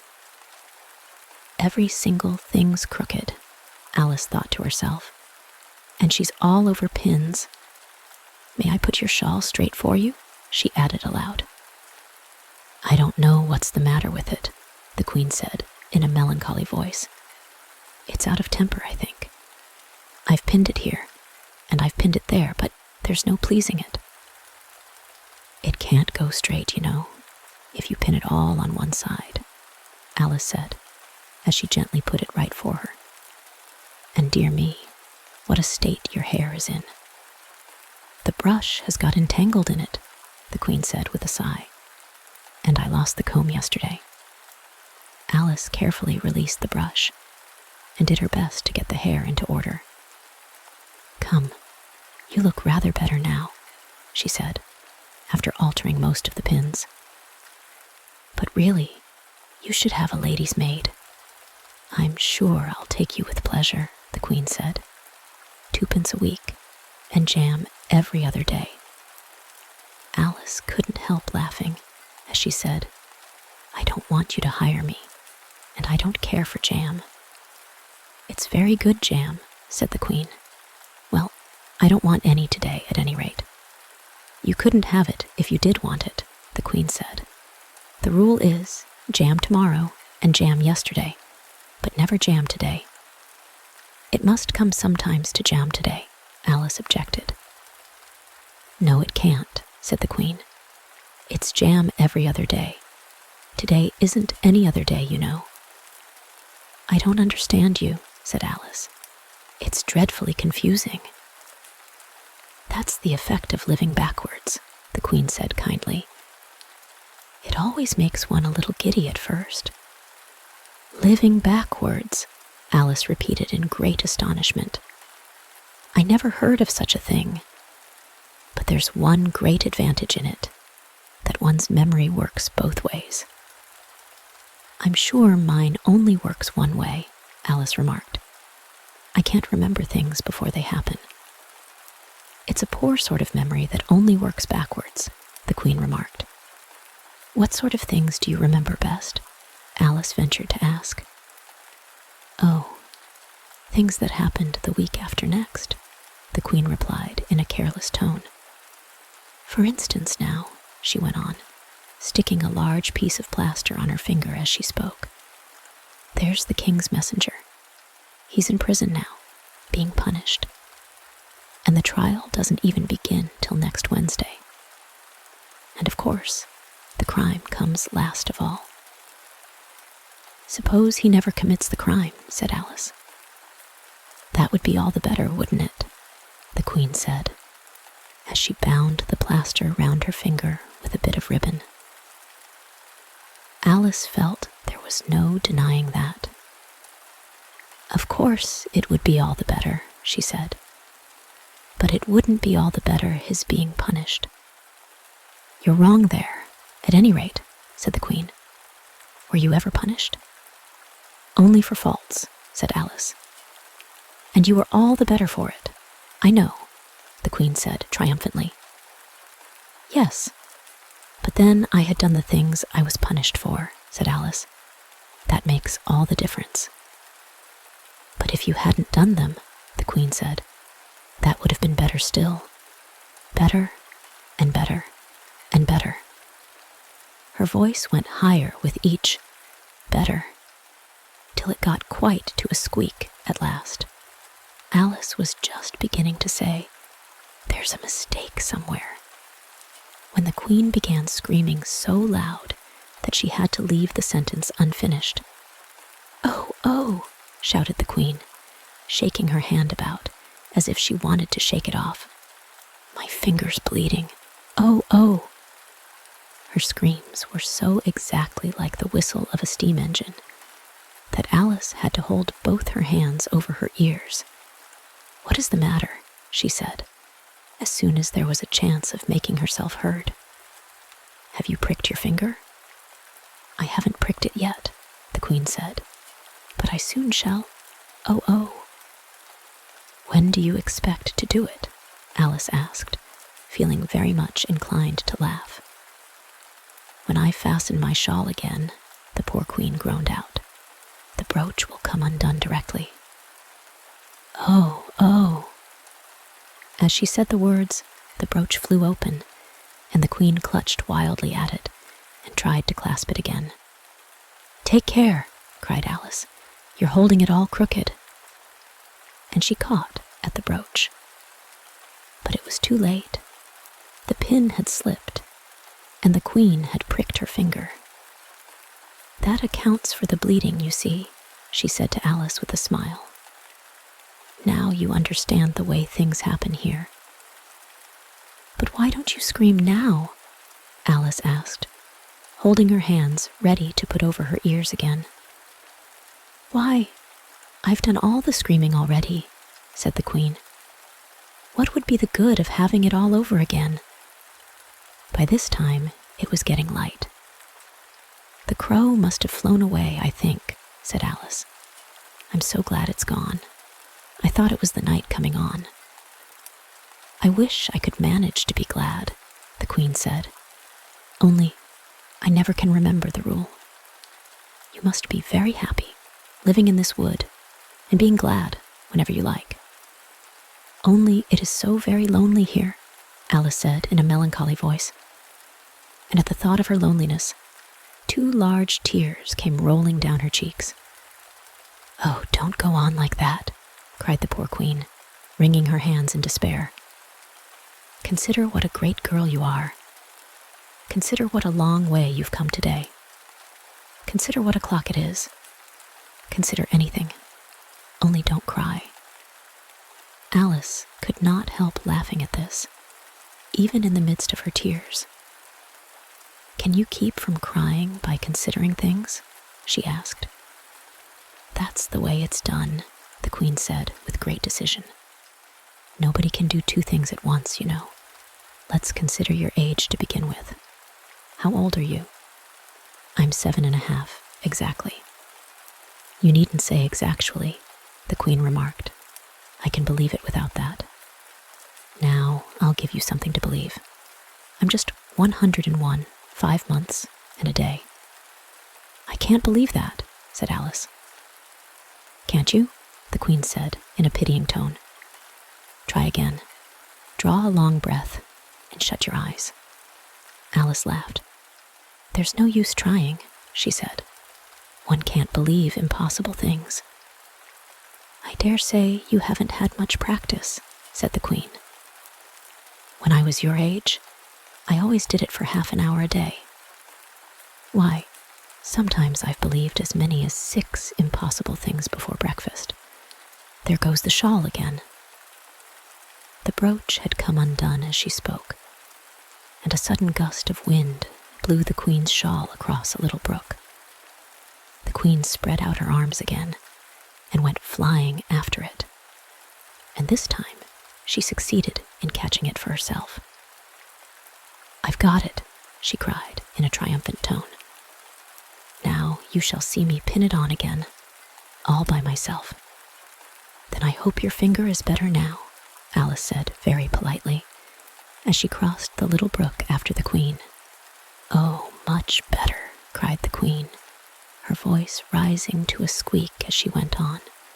Much better, better, better. The last word ended in a long bleat, so like a sheep that Alice quite started. She looked at the Queen, who seemed to have suddenly wrapped herself up in wool. Alice rubbed her eyes and looked again. She couldn't make out what had happened at all. Was she in a shop? And was it really a sheep that was sitting on the other side of the counter? Rub as she could make nothing more of it. She was in a little dark shop, leaning with her elbows on the counter. And opposite to her was an old sheep, sitting in an armchair knitting, and every now and then leaving off to look at her through a great pair of spectacles.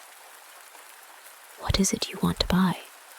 The sheep said at last, looking up for a moment from her knitting. I don't quite know yet, Alice said very gently. I should like to look all round me first, if I might. You may look in front of you, and on both sides if you like, said the sheep. But you can't look all round you, unless you've got eyes at the back of your head. But these, as it happened, Alice had not got. So she contented herself with turning round, looking at the shelves as she came to them. The shop seemed to be full of all manner of curious things, but the oddest part of it all was that whenever she looked hard at any shelf, to make out exactly what it had on it, that particular shelf was always quite empty, though the others round it were crowded as full as they could hold. Things flow about so here, she said at last, in a plaintive tone, after she had spent a minute or so in vainly pursuing a large, bright thing that looked sometimes like a doll, and sometimes like a workbox, and was always in the shelf next above the one she was looking at. And this one is the most provoking of all. But I'll tell you what, she added, as a sudden thought struck her. I'll follow it up to the very top shelf of all. It'll puzzle it to go through the ceiling, I expect. But even this plan failed. The thing went through the ceiling as quietly as possible, as if it were quite used to it. Are you a child or a teetotum? The sheep said, as she took up another pair of needles. You'll make me giddy soon, if you go on turning round like that. She was now working with 14 pairs at once, and Alice couldn't help looking at her in great astonishment. How can she knit with so many? The puzzled child thought to herself. She gets more and more like a porcupine every minute. Can you row? The sheep asked, handing her a pair of knitting needles as she spoke. Yes, a little, but not on land, and not with needles. Alice was beginning to say, when suddenly the needles turned into oars in her hands, and she found they were in a little boat, gliding along between banks. So there was nothing for it but to do her best. Feather, cried the sheep, as she took up another pair of needles. This didn't sound like a remark that needed any answer, so Alice said nothing, but pulled away. There was something very queer about the water, she thought, as every now and then the oars got fast in it and would hardly come out again. "Feather, Feather," the sheep cried again, taking more needles. "You'll be catching a crab directly." "A dear little crab," thought Alice. "I should like that." "Didn't you hear me say feather?" the sheep cried angrily, taking up quite a bunch of needles. "Indeed I did," said Alice. "You've said it very often and very loud. Please, where are the crabs?" "In the water, of course," said the sheep, sticking some of the needles into her hair as her hands were full. "Feather, I say." "Why do you say feathers so often?" Alice asked at last, rather vexed. "I'm not a bird." "You are," said the sheep. "You're a little goose." This offended Alice a little, so there was no more conversation for a minute or two, while the boat glided gently on, sometimes among beds of weeds, which made the oars stick fast in the water, worse than ever, and sometimes under trees, but always with the same tall riverbanks frowning over their heads. "Oh, please, there are some scented rushes," Alice cried in a sudden transport of delight. "There really are, and such beauties." "You needn't say please to me about 'em," the sheep said, without looking up from her knitting. "I didn't put 'em there, and I'm not going to take 'em away." "No, but I meant, please, may we wait and pick some?" Alice pleaded. "If you don't mind stopping the boat for a minute." "How am I to stop it?" said the sheep. "If you leave off rowing, it'll stop of itself." So the boat was left to drift down the stream as it would, till it glided gently in among the waving rushes. And then the little sleeves were carefully rolled up, and the little arms were plunged in elbow deep to get the rushes a good long way down before breaking them off. And for a while, Alice forgot all about the sheep and the knitting as she bent over the side of the boat, with just the ends of her tangled hair dipping into the water, while with bright, eager eyes she caught at one bunch after another of the darling scented rushes. "I only hope the boat won't tipple over," she said to herself. "Oh, what a lovely one! Only I couldn't quite reach it." And it certainly did seem a little provoking, almost as if it happened on purpose, she thought. That, though she managed to pick plenty of beautiful rushes as the boat glided by, there was always a more lovely one that she couldn't reach.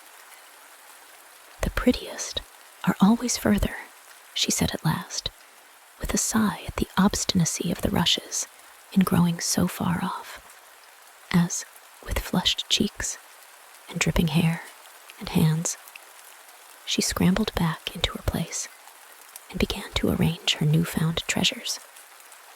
What mattered it to her just then that the rushes had begun to fade, and to lose all their scent and beauty from the very moment that she picked them?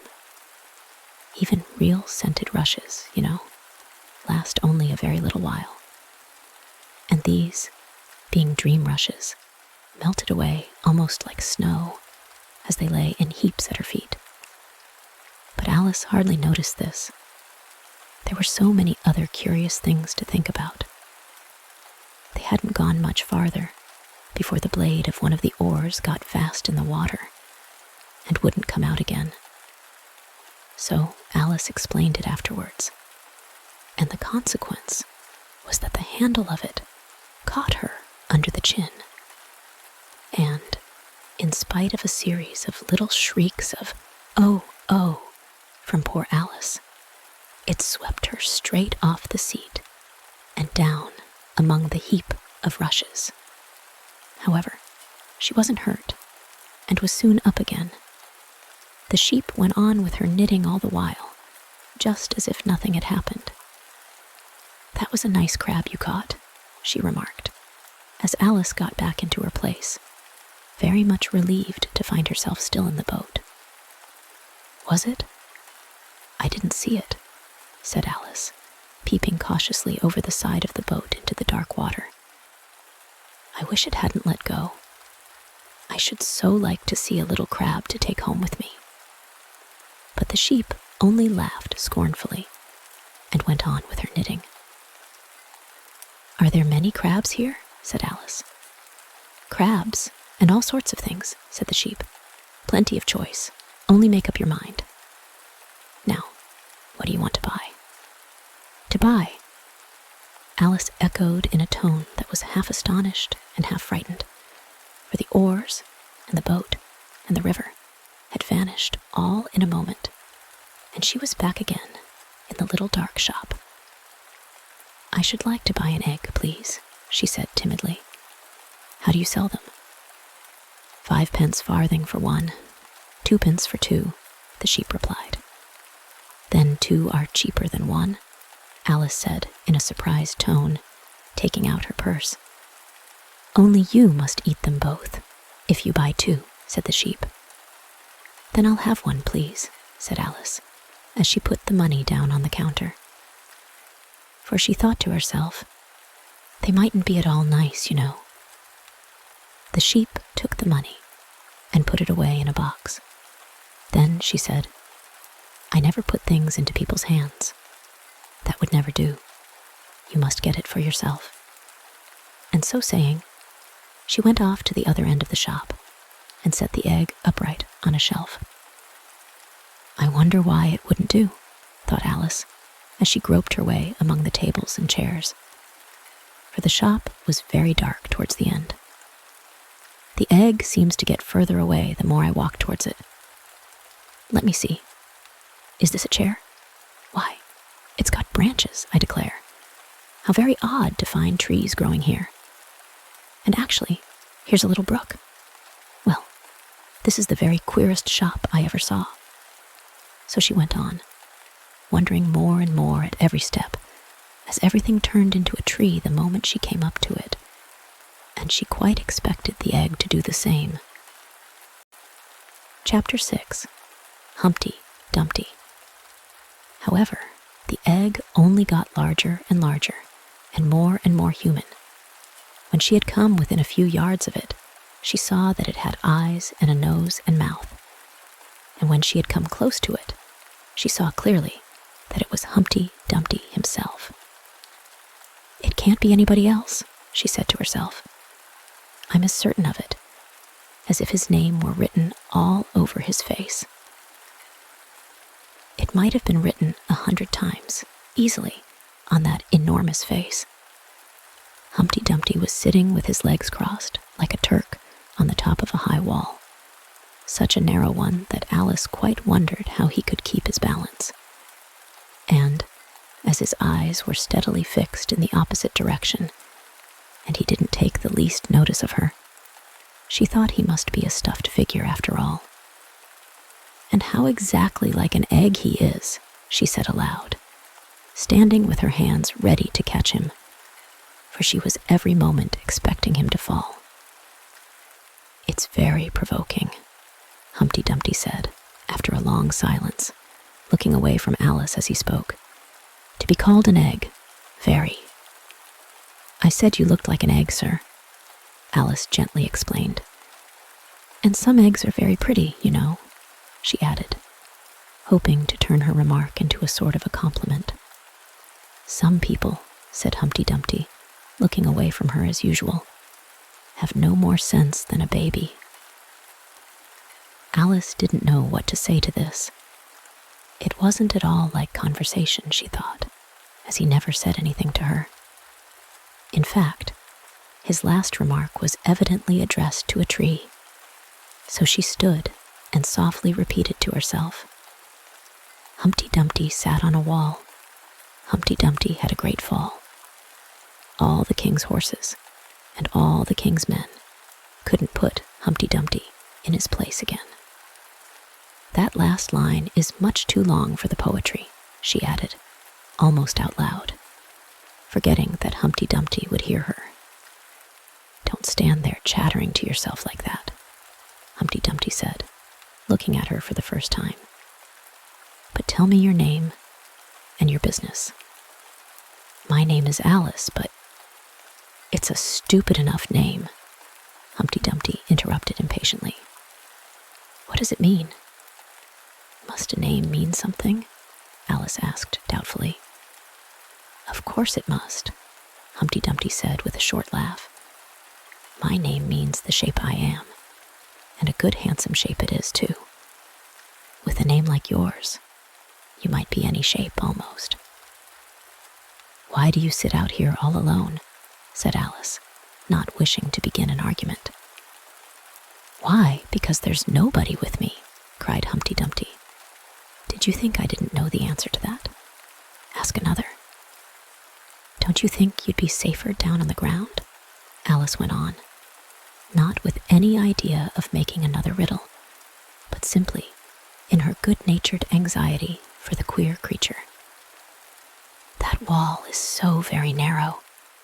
What tremendously easy riddles you ask, Humpty Dumpty growled out. Of course I don't think so. Why, if ever I did fall off, which there's no chance of, but if I did... Here he pursed his lips and looked so solemn and grand that Alice could hardly help laughing. If I did fall, he went on, the king has promised me, with his very own mouth, to send all his horses and all his men, Alice interrupted, rather unwisely. Now I declare that's too bad, Humpty Dumpty cried, breaking into a sudden passion. You've been listening at doors, and behind trees, and down chimneys, or you couldn't have known it. I haven't, indeed, Alice said very gently. It's in a book. Ah, well, they may write such things in a book, Humpty Dumpty said in a calmer tone. That's what you call a history of England, that is. Now, take a good look at me. I'm one that has spoken to a king, I am. Mayhap you'll never see such another. And to show you I'm not proud, you may shake hands with me. And he grinned almost from ear to ear as he leant forwards, and as nearly as possible fell off the wall in doing so, and offered Alice his hand. She watched him a little anxiously as she took it. If he smiled much more, the ends of his mouth might meet behind, she thought. And then, I don't know what would happen to his head. I'm afraid it would come off. Yes, all his horses and all his men, Humpty Dumpty went on. They'd pick me up again in a minute, they would. However, this conversation is going on a little too fast. Let's go back to the last remark but one. I'm afraid I can't quite remember it, Alice said very politely. In that case, we start fresh, said Humpty Dumpty, and it's my turn to choose a subject. He talks about it just as if it was a game, thought Alice. So here's a question for you. How old did you say you were?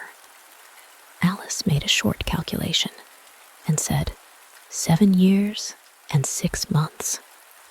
Wrong, Humpty Dumpty exclaimed triumphantly. You never said a word like it. I thought you meant how old are you, Alice explained. If I'd meant that, I'd have said it, said Humpty Dumpty. Alice didn't want to begin another argument, so she said nothing.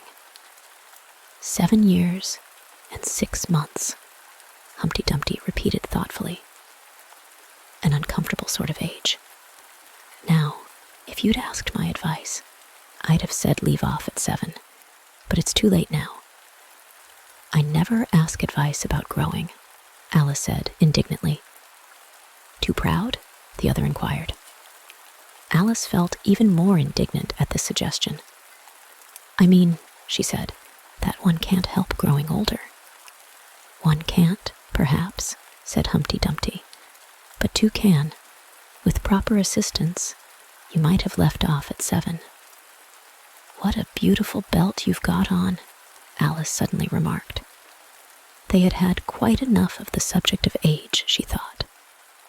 And if they really were to take turns in choosing subjects, it was her turn now. At least, she corrected herself on second thoughts. A beautiful cravat, I should have said. No, a belt, I mean. I beg your pardon, she added in dismay. For Humpty Dumpty looked thoroughly offended, and she began to wish she hadn't chosen that subject. If I only knew, she thought to herself, which was neck and which was waist. Evidently, Humpty Dumpty was very angry, though he said nothing for a minute or two. When he did speak again, it was in a deep growl. "It is a most provoking thing," he said at last, "when a person doesn't know a cravat from a belt." "I know it's very ignorant of me," Alice said, in so humble a tone that Humpty Dumpty relented. "It's a cravat, child, and a beautiful one, as you say. It's a present from the White King and Queen. There now." "Is it really?" said Alice, quite pleased to find that she had chosen a good subject after all. "They gave it me," Humpty Dumpty continued thoughtfully, as he crossed one knee over the other and clasped his hands round it. "They gave it me for an unbirthday present." "I beg your pardon?" Alice said with a puzzled air. "I'm not offended," said Humpty Dumpty. "I mean, what is an unbirthday present? A present given when it isn't your birthday, of course." Alice considered a little. "I like birthday presents best," she said at last. "You don't know what you're talking about," cried Humpty Dumpty. "How many days are there in a year?" 365, said Alice. "And how many birthdays have you?" "One. And if you take one from 365, what remains?" 364, of course. Humpty Dumpty looked doubtful. "I'd rather see that done on paper," he said. Alice couldn't help smiling as she took out her memorandum book and worked the sum for him. So 365 minus 1 equals 364. Humpty Dumpty took the book and looked at it carefully. "That seems to be done right," he began. "You're holding it upside down," Alice interrupted. "To be sure I was," Humpty Dumpty said gaily as she turned it round for him.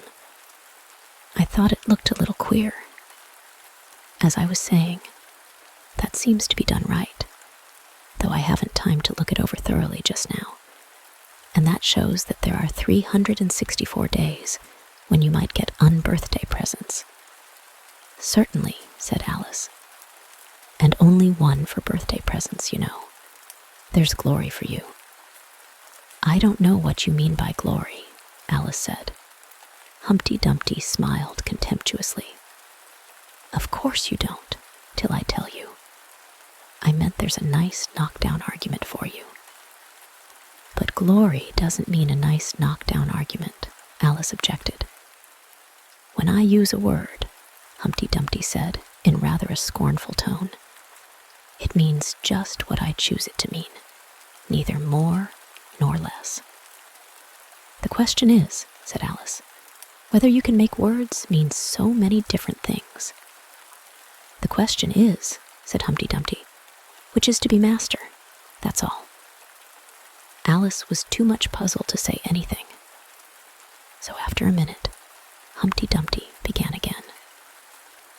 "They've a temper, some of them, particularly verbs. They're the proudest. Adjectives you can do anything with, but not verbs.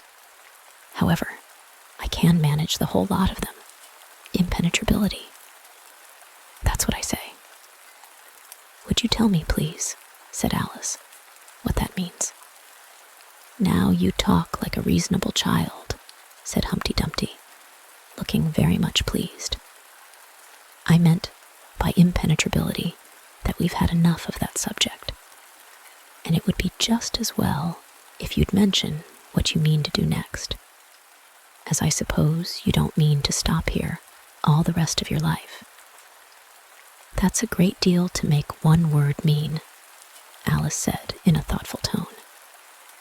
When I make a word do a lot of work like that, said Humpty Dumpty. I always pay it extra. Oh, said Alice. She was too much puzzled to make any other remark. Ah, you should see him come round me of a Saturday night, Humpty Dumpty went on, wagging his head gravely from side to side. For to get their wages, you know. Alice didn't venture to ask what he paid them with, and so you see, I can't tell you. You seem very clever at explaining words, sir, said Alice. Would you kindly tell me the meaning of the poem called Jabberwocky? Let's hear it, said Humpty Dumpty. I can explain all the poems that were ever invented, and a good many that haven't been invented just yet.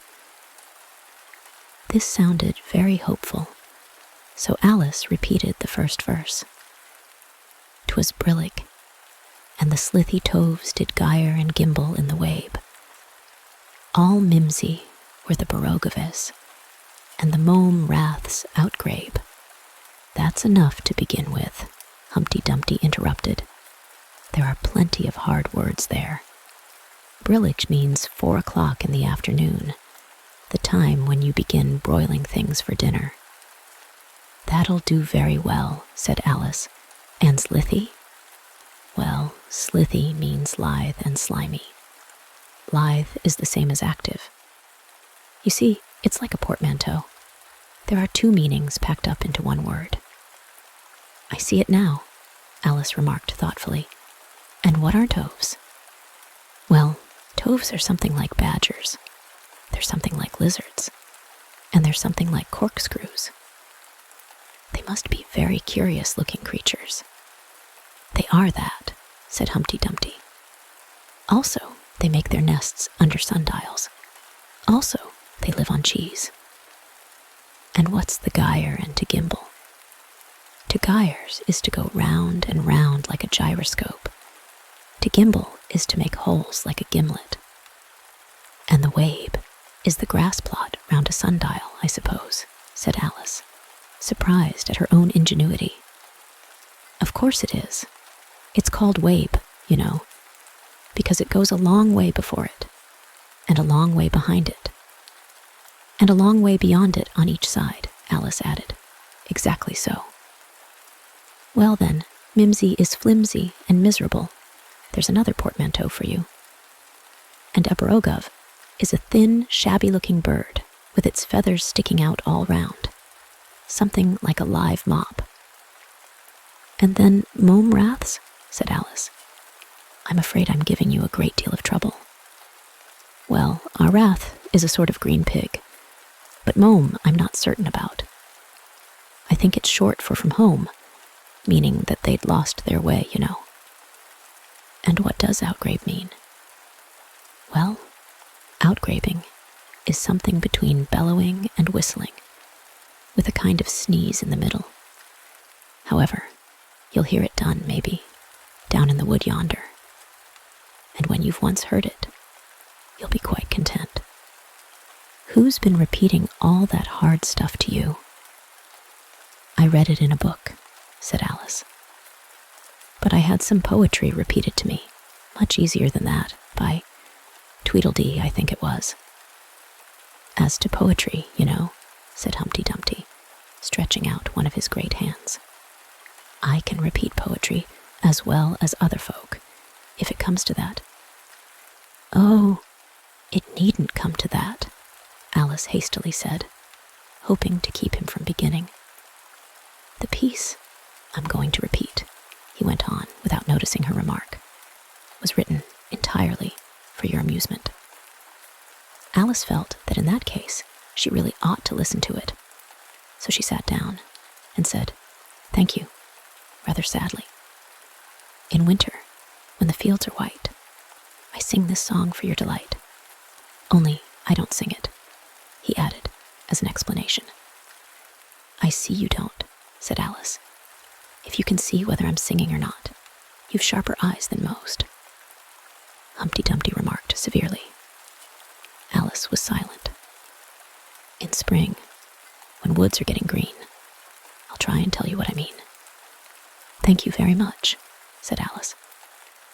In summer, when the days are long, perhaps you'll understand the song. In autumn, when the leaves are brown, take pen and ink and write it down. I will, if I can remember it so long, said Alice.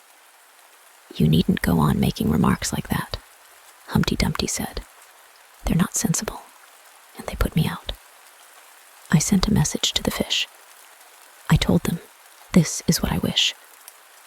The little fishes of the sea, they sent an answer back to me. The little fish's answer was, we cannot do it, sir, because... I'm afraid I don't quite understand, said Alice. It gets easier further on, Humpty Dumpty replied. I sent to them again, to say, it will be better to obey. The fishes answered with a grin. Why, what a temper you are in. I told them once. I told them twice. They would not listen to advice. I took a kettle, large and new, fit for the deed I had to do. My heart went hop. My heart went thump. I filled the kettle at the pump. Then someone came to me and said, the little fishes are in bed. I said to him, I said it plain, then you must wake them up again. I said it very loud and clear. I went and shouted in his ear. Humpty Dumpty raised his voice almost to a scream as he repeated this verse, and Alice thought with a shudder, I wouldn't have been the messenger for anything. But he was very stiff and proud. He said, you needn't shout so loud. And he was very proud and stiff. He said I'd go and wake them if... I took a corkscrew from the shelf. I went to wake them up myself. And when I found the door was locked, I pulled and pushed and kicked and knocked. And when I found the door was shut, I tried to turn the handle, but there was a long pause. Is that all? Alice timidly asked. That's all, said Humpty Dumpty. Goodbye. This was rather sudden, Alice thought. But after such a very strong hint that she ought to be going, she felt that it would hardly be civil to stay. So she got up and held out her hand.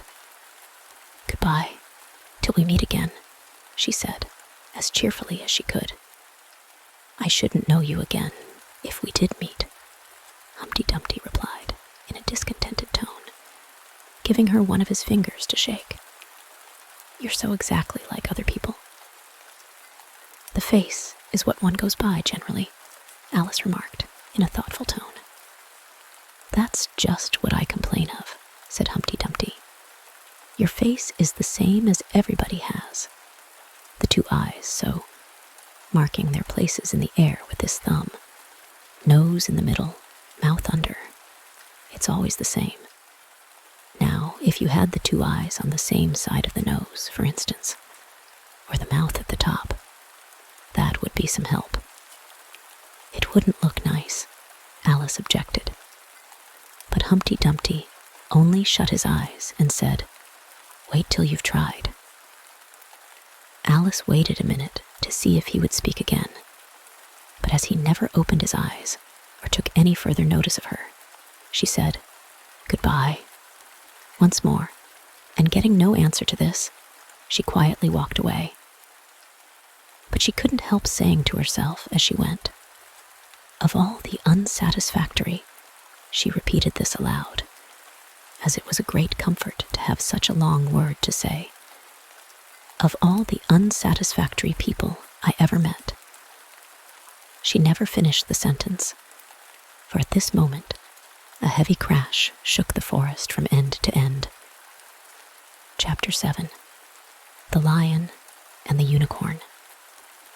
The next moment, soldiers came running through the wood, at first in 2s and 3s, then 10 or 20 together, and at last in such crowds that they seemed to fill the whole forest.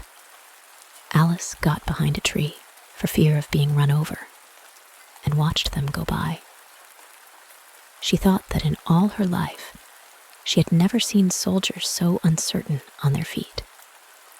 They were always tripping over something or other, and whenever one went down, several more always fell over him, so that the ground was soon covered with little heaps of men. Then came the horses. Having 4 feet, these managed rather better than the foot soldiers, but even they stumbled now and then, and it seemed to be a regular rule that whenever a horse stumbled, the rider fell off instantly. The confusion got worse every moment, and Alice was very glad to get out of the wood into an open place, where she found the White King seated on the ground, busily writing in his memorandum book. "I've sent them all," the king cried in a tone of delight on seeing Alice. "Did you happen to meet any soldiers, my dear, as you came through the wood?" "Yes, I did," said Alice. "Several thousand, I should think." 4,207. That's the exact number, the king said, referring to his book. "I couldn't send all the horses, you know, because 2 of them are wanted in the game. And I haven't sent the 2 messengers either. They're both gone to the town. Just look along the road and tell me if you can see either of them."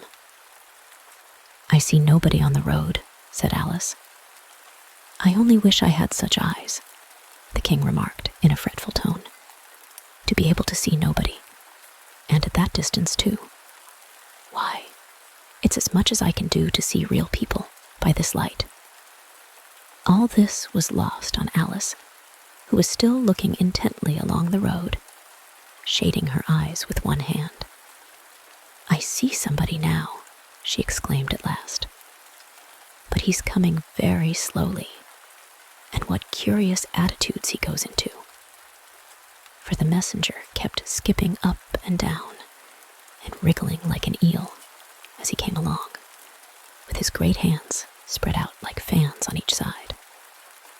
"Not at all," said the king. "He's an Anglo-Saxon messenger, and those are Anglo-Saxon attitudes. He only does them when he's happy. His name is Hiya." He pronounced it so as to rhyme with mayor. "I love my love with an H," Alice couldn't help beginning, "because he is happy. I hate him with an H, because he is hideous. I fed him with ham sandwiches and hay. His name is Hiya, and he lives on the hill," the king remarked simply, without the least idea that he was joining in the game, while Alice was still hesitating for the name of a town beginning with H. "The other messengers called Hatta. I must have 2, you know, to come and go. 1 to come and 1 to go." "I beg your pardon," said Alice. "It isn't respectable to beg," said the king. "I only meant that I didn't understand," said Alice. "Why 1 to come and 1 to go?" "Didn't I tell you?" the king repeated impatiently. "I must have 2 to fetch and carry. 1 to fetch and 1 to carry." At this moment, the messenger arrived. He was far too much out of breath to say a word, and could only wave his hands about and make the most fearful faces at the poor king. "This young lady loves you with an H," the king said, introducing Alice in the hope of turning off the messenger's attention from himself, but it was no use. The Anglo-Saxon attitudes only got more extraordinary every moment, while the great eyes rolled wildly from side to side. "You alarm me," said the king. "I feel faint. Give me a ham sandwich." On which the messenger, to Alice's great amusement, opened a bag that hung round his neck and handed a sandwich to the king, who devoured it greedily. "Another sandwich," said the king. "There's nothing but hay left now," the messenger said, peeping into the bag. "Hay, then," the king murmured in a faint whisper. Alice was glad to see that it revived him a good deal. "There's nothing like eating hay when you're faint," he remarked to her as he munched away. "I should think throwing cold water over you would be better," Alice suggested. "Or some sal volatile." "I didn't say there was nothing better," the king replied. "I said there was nothing like it," which Alice did not venture to deny. "Who did you pass on the road?" the king went on, holding out his hand to the messenger for some more hay. "Nobody," said the messenger. "Quite right," said the king. "This young lady saw him too, so of course, nobody walks slower than you." "I do my best," the messenger said in a sulky tone. "I'm sure nobody walks much faster than I do." "He can't do that," said the king, "or else he'd have been here first. However, now you've got your breath, you may tell us what's happened in the town." "I'll whisper it," said the messenger, putting his hands to his mouth in the shape of a trumpet, and stooping so as to get close to the king's ear. Alice was sorry for this, as she wanted to hear the news too. However, instead of whispering, he simply shouted at the top of his voice, "They're at it again!" "Do you call that a whisper?" cried the poor king, jumping up and shaking himself. "If you do such a thing again, I'll have you buttered. It went through and through my head like an earthquake." "It would have to be a very tiny earthquake," thought Alice. "Who are at it again?" she ventured to ask. "Why, the lion and the unicorn, of course," said the king, "fighting for the crown." "Yes, to be sure," said the king. "And the best of the joke is that it's my crown all the while. Let's run and see them." And they trotted off, Alice repeating to herself, as she ran, the words of the old song. The lion and the unicorn were fighting for the crown. The lion beat the unicorn all round the town. Some gave them white bread, some gave them brown. Some gave them plum cake and drummed them out of town. "Does the one that wins get the crown?" she asked, as well as she could, for the run was putting her quite out of breath. "Dear me, no," said the king. "What an idea."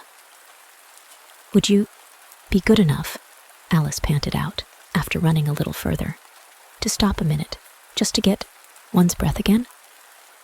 "I'm good enough," the king said. "Only I'm not strong enough. You see, a minute goes by so fearfully quick. You might as well try to stop a bandersnatch." Alice had no more breath for talking, so they trotted on in silence till they came in sight of a great crowd, in the middle of which the lion and unicorn were fighting. They were in such a cloud of dust that at first Alice could not make out which was which. But she soon managed to distinguish the unicorn by his horn. They placed themselves close to where Hada, the other messenger, was standing watching the fight, with a cup of tea in one hand and a piece of bread and butter in the other. "He's only just out of prison, and he hadn't finished his tea when he was sent in," Haga whispered to Alice. "And they only give them oyster shells in there. So you see, he's very hungry and thirsty. How are you, dear child?" he went on, putting his arm affectionately round Hada's neck. Hada looked round and nodded, and went on with his bread and butter. "Were you happy in prison, dear child?" said Haga. Hada looked round once more, and this time a tear or two trickled down his cheek, but not a word would he say. "Speak, can't you?" Haya cried impatiently. But Hada only munched away and drank some more tea. "Speak, won't you?"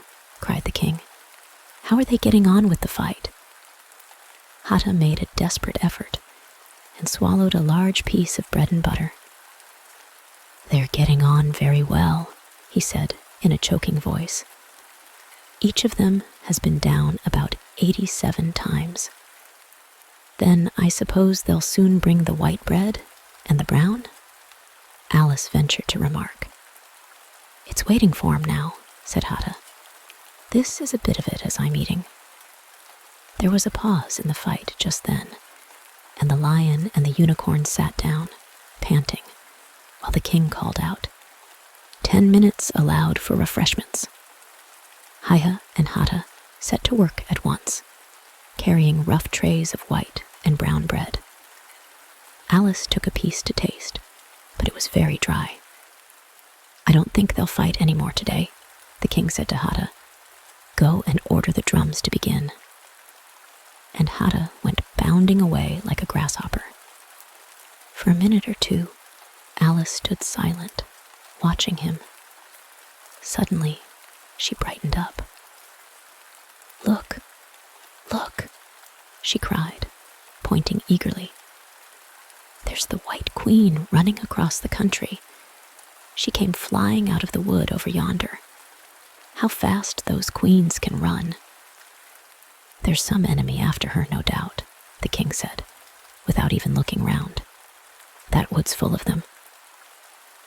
But aren't you going to run and help her?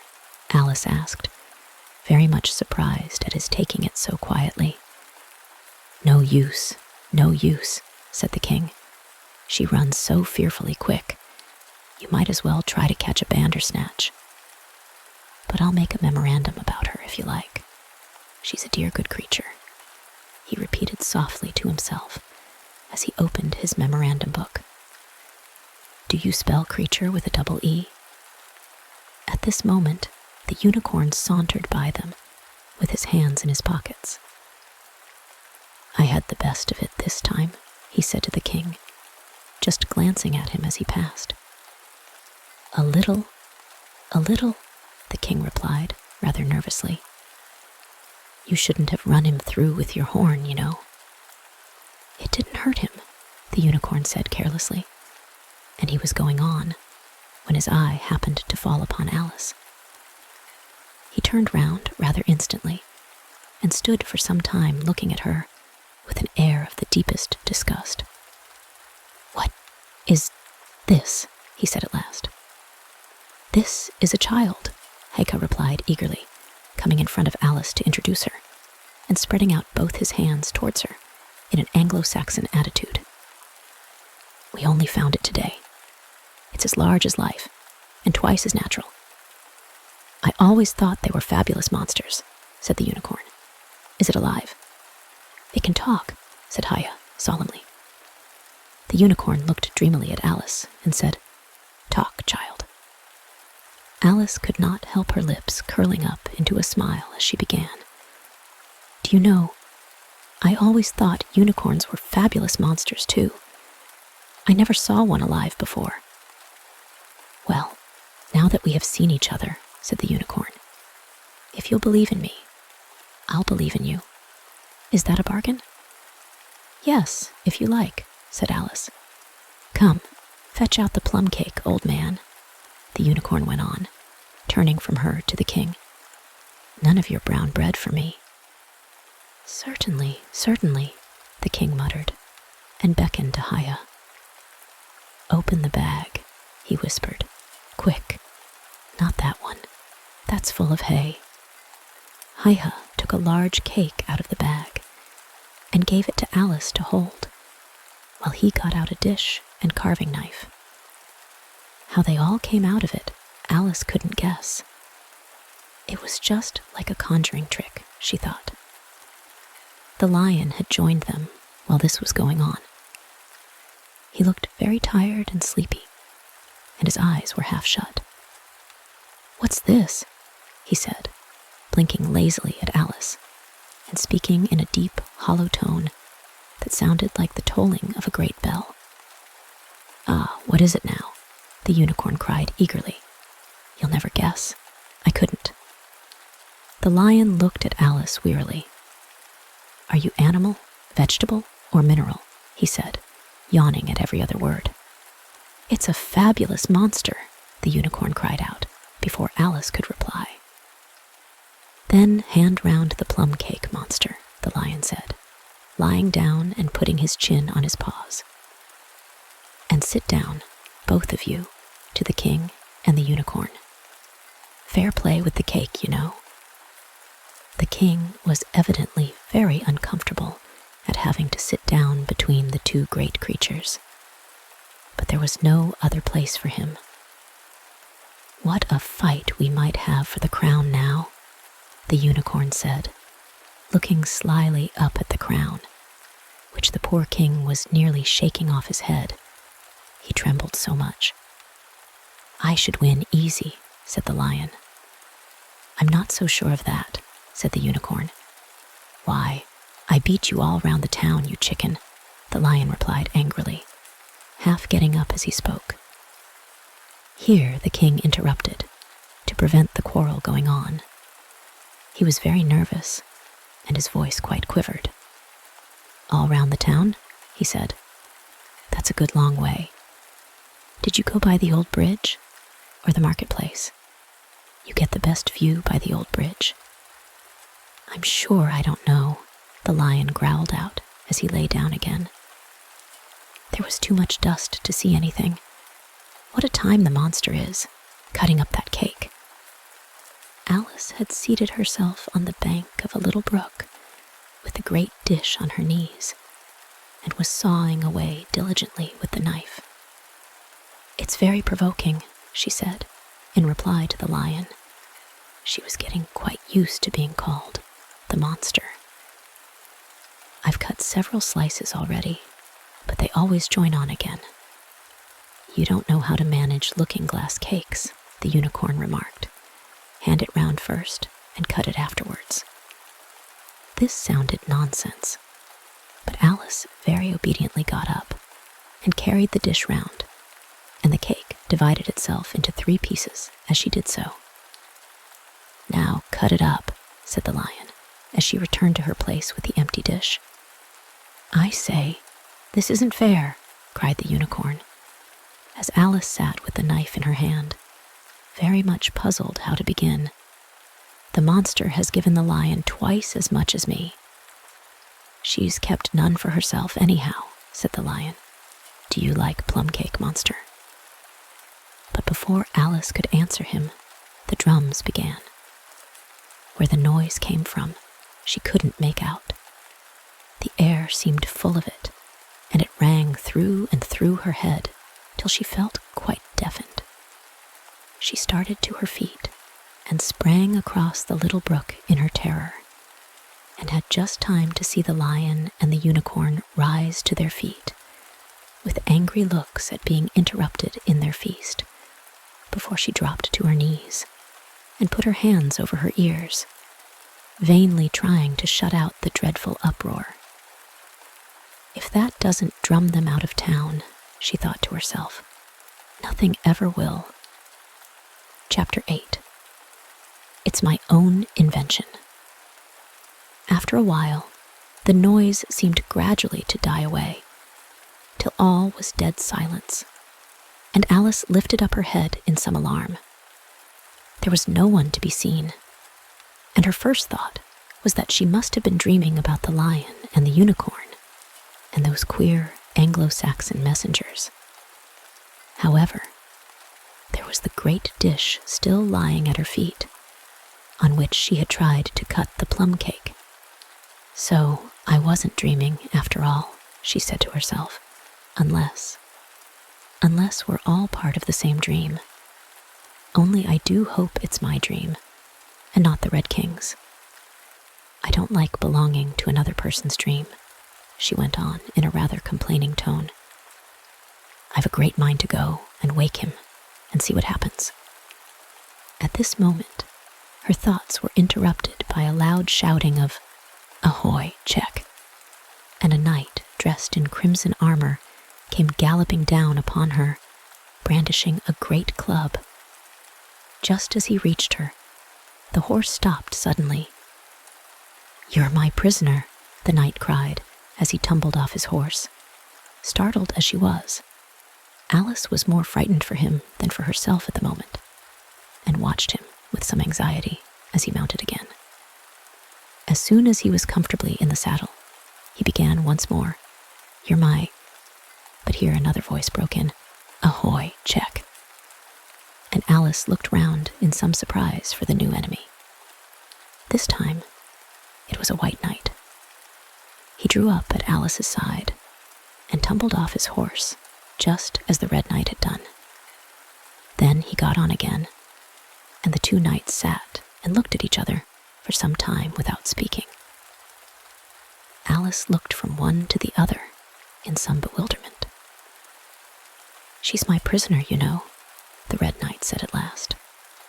"Yes, but then I came and rescued her," the white knight replied.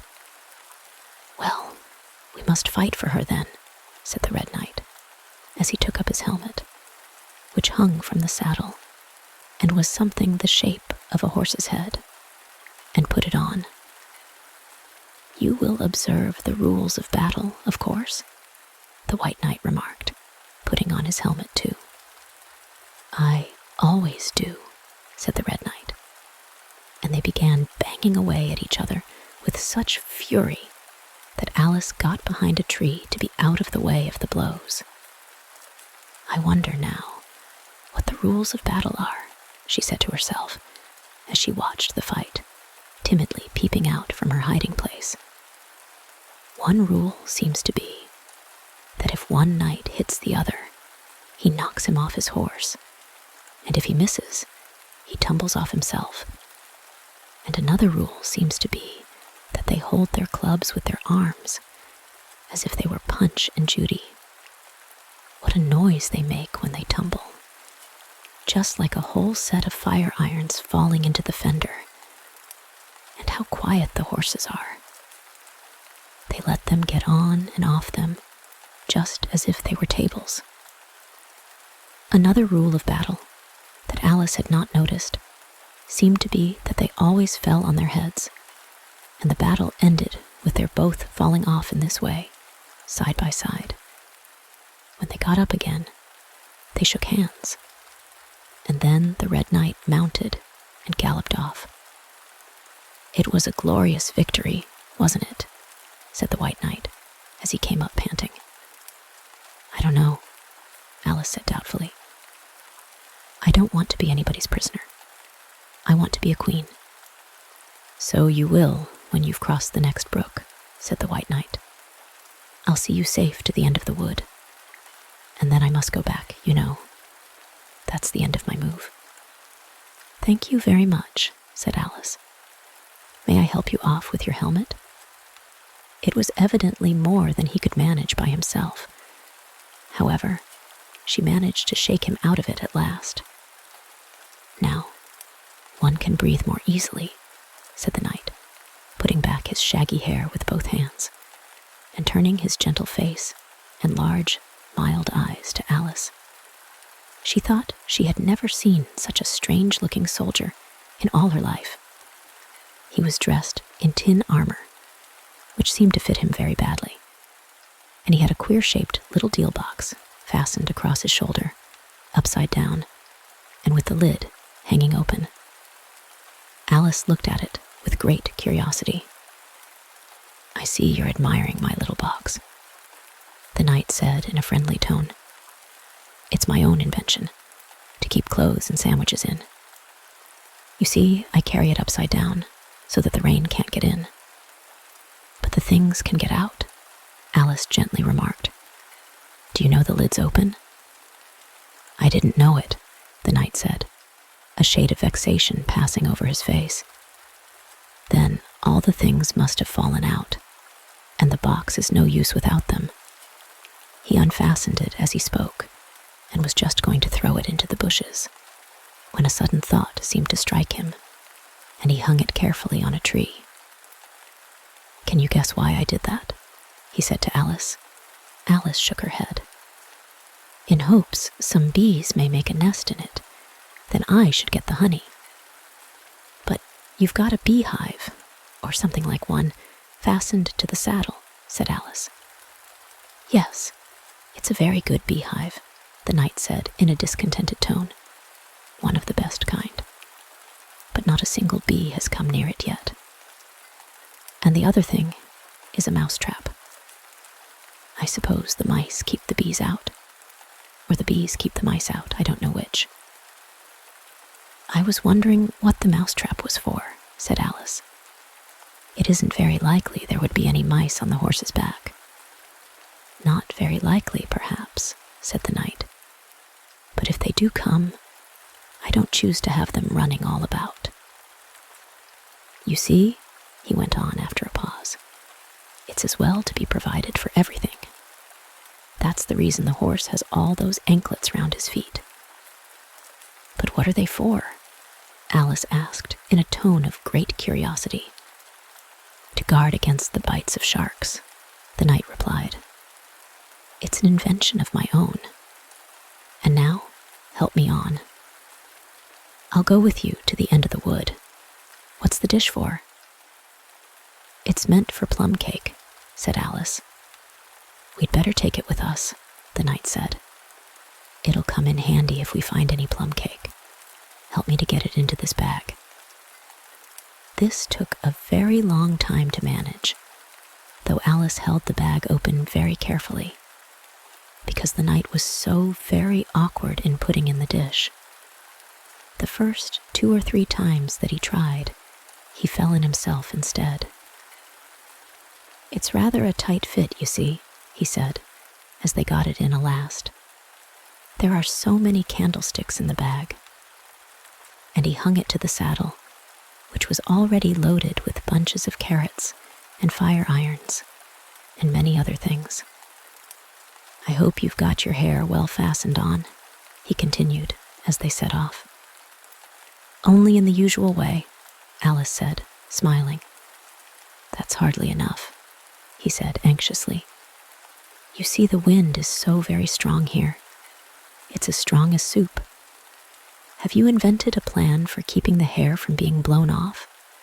Alice inquired. Not yet, said the knight, but I've got a plan for keeping it from falling off. I should like to hear it, very much. First, you take an upright stick, said the knight. Then you make your hair creep up it, like a fruit tree. Now, the reason hair falls off is because it hangs down. Things never fall upwards, you know. It's a plan of my own invention. You may try it if you like.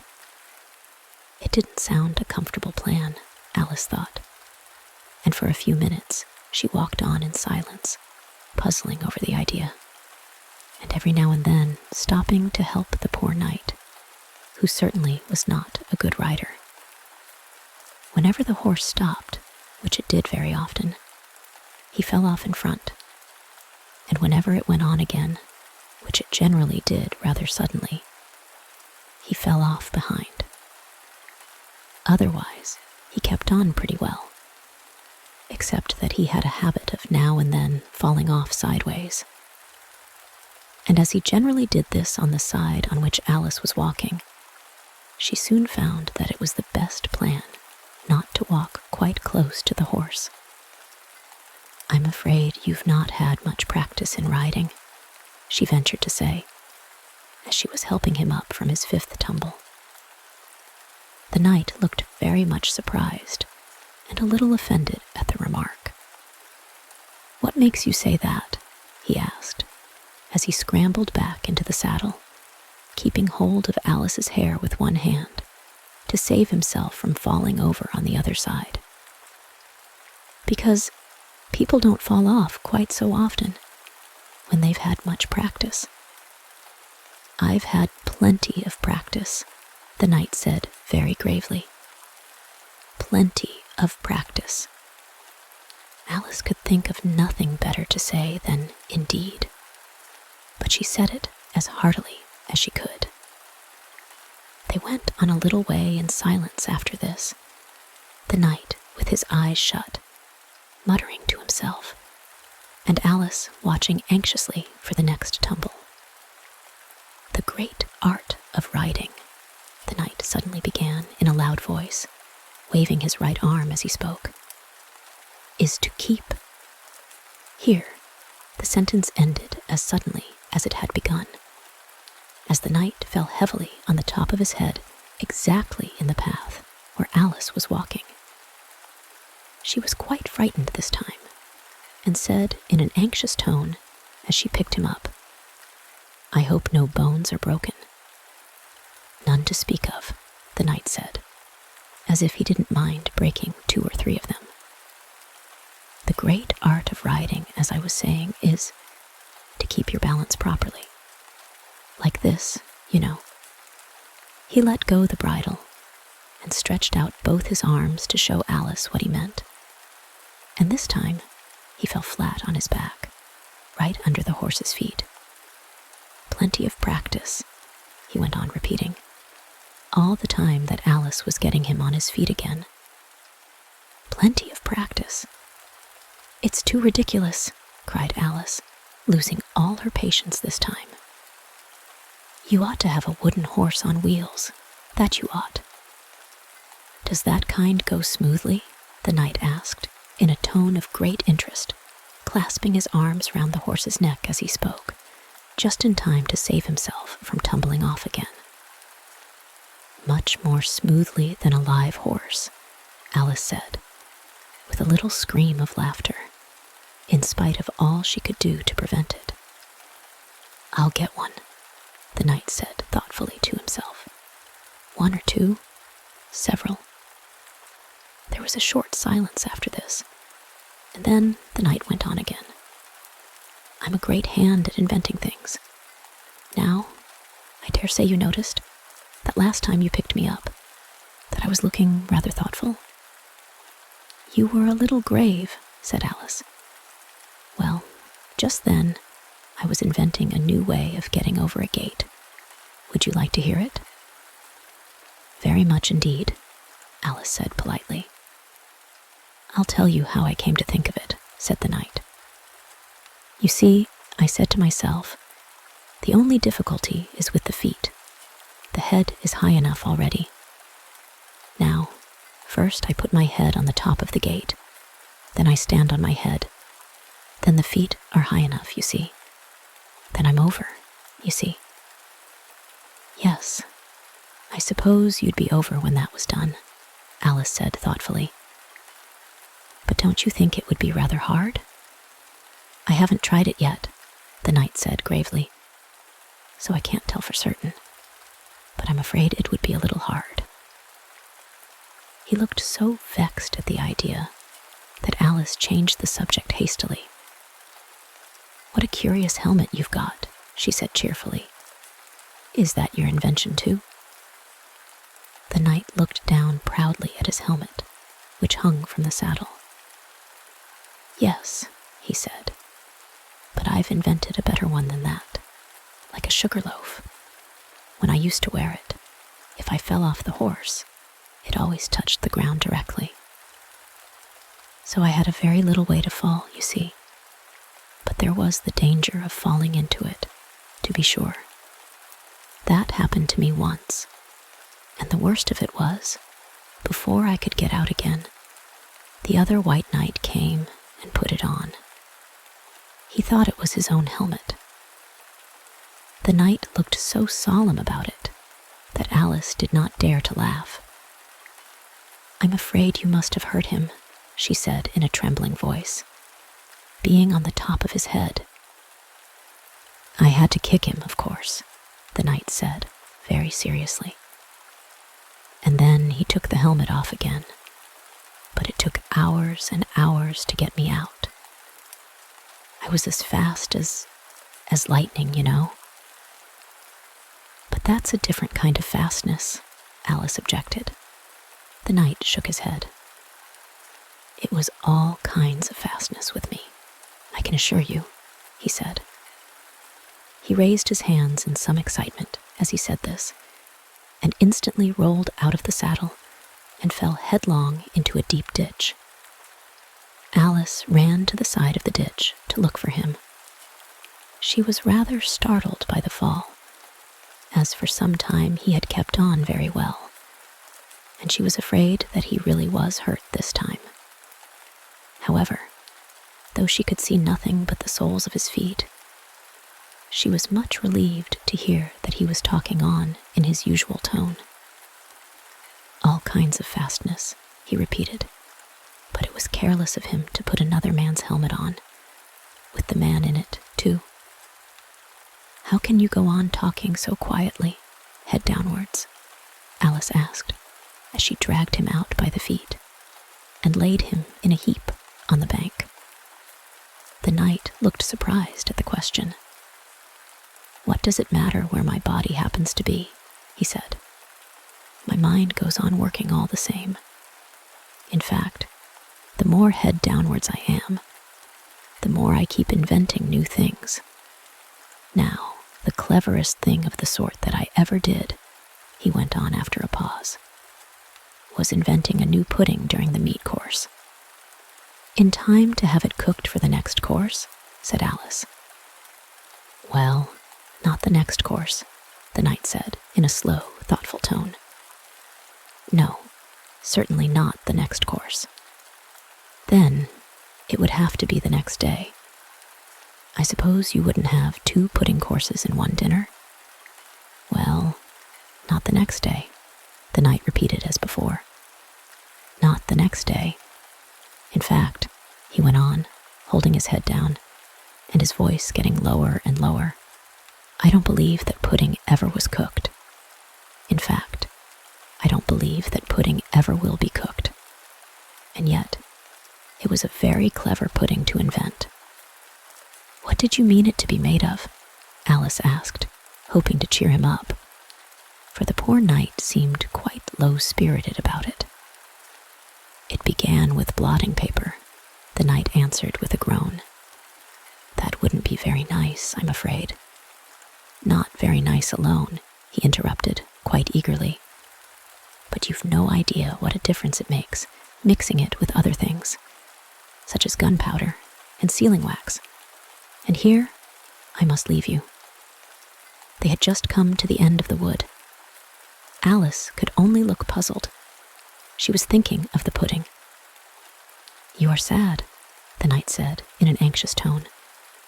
"Let me sing you a song to comfort you." "Is it very long?"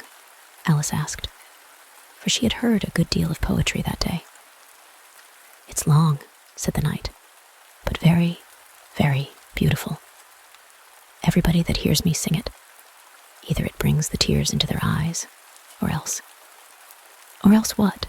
said Alice, for the knight had made a sudden pause.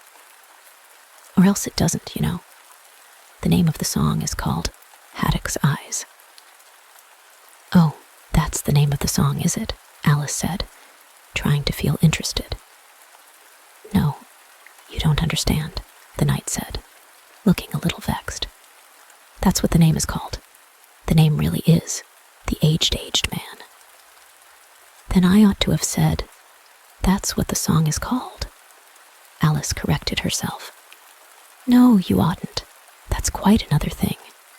The song is called Ways and Means, but that's only what it's called, you know." "Well, what is the song then?" said Alice, who was by this time completely bewildered. "I was coming to that," the knight said. "The song really is A Sitting on a Gate, and the tune's my own invention." So saying, he stopped his horse and let the reins fall on its neck. Then, slowly beating time with one hand, and with a faint smile lighting up his gentle, foolish face, as if he enjoyed the music of his song, he began, of all the strange things that Alice saw in her journey through the looking-glass, this was the one that she always remembered most clearly. Years afterwards, she could bring the whole scene back again, as if it had been only yesterday. The mild blue eyes and kindly smile of the knight, the setting sun gleaming through his hair and shining on his armor in a blaze of light that quite dazzled her, the horse quietly moving about, with the reins hanging loose on his neck, cropping the grass at her feet, and the black shadows of the forest behind. All this she took in like a picture, as as, with one hand shading her eyes, she leant against a tree, watching the strange pair and listening, in a half-dream, to the melancholy music of the song. But the tune isn't his own invention, she said to herself. It's I give thee all, I can no more. She stood and listened very attentively, but no tears came into her eyes. I'll tell thee everything I can. There's little to relate. I saw an aged man, a-sitting on a gate.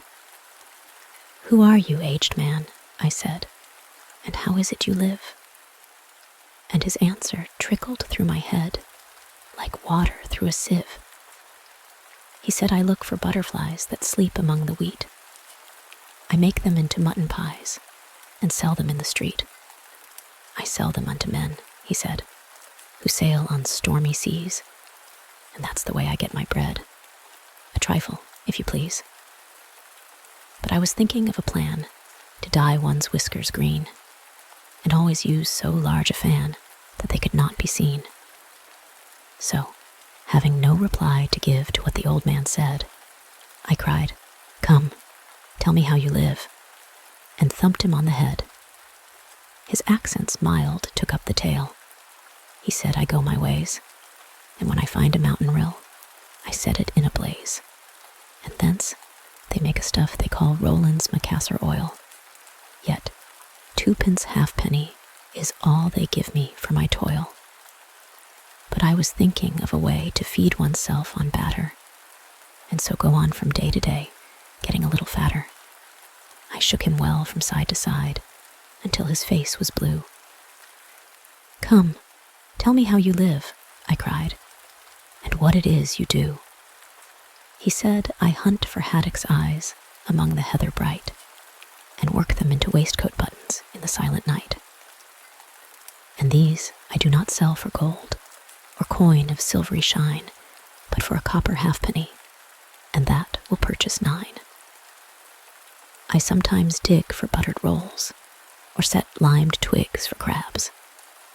I sometimes search the grassy knolls for wheels of hansom cabs. And that's the way, he gave a wink, by which I get my wealth. And very gladly will I drink your honour's noble health. I heard him then, for I had just completed my design to keep the Menai Bridge from rust by boiling it in wine. I thanked him much for telling me the way he got his wealth, but chiefly for his wish that he might drink my noble health. And now, if e'er by chance I put my fingers into glue, or madly squeeze a right-hand foot into a left-hand shoe, or if I drop upon my toe a very heavy weight, I weep, for it reminds me so of that old man I used to know, whose look was mild, whose speech was slow, whose hair was whiter than the snow, whose face was very like a crow, with eyes like cinders, all aglow, who seemed distracted with his woe, who rocked his body to and fro, and muttered mumblingly and low, as if his mouth were full of dough, who snorted like a buffalo. That summer evening, long ago, a-sitting on a gate, as the knight sang the last words of the ballad, he gathered up the reins and turned his horse's head along the road by which they had come. You've only a few yards to go, he said, down the hill and over that little brook, and then you'll be a queen. But you'll stay and see me off first, he added, as Alice turned with an eager look in the direction to which he pointed. I shan't be long. You'll wait and wave your handkerchief when I get to that turn in the road? I think it'll encourage me, you see. Of course I'll wait, said Alice, and thank you very much for coming so far, and for the song. I liked it very much. I hope so, the knight said doubtfully, but you didn't cry so much as I thought you would. So they shook hands, and then the knight rode slowly away into the forest. It won't take long to see him off, I expect, Alice said to herself, as she stood watching him. There he goes, right on his head as usual. However, he gets on again pretty easily. That comes of having so many things hung round the horse. So she went on talking to herself as she watched the horse walking leisurely along the road, and the knight tumbling off, first on one side and then on the other. After the fourth or fifth tumble, he reached the turn, and then she waved her handkerchief to him and waited till he was out of sight.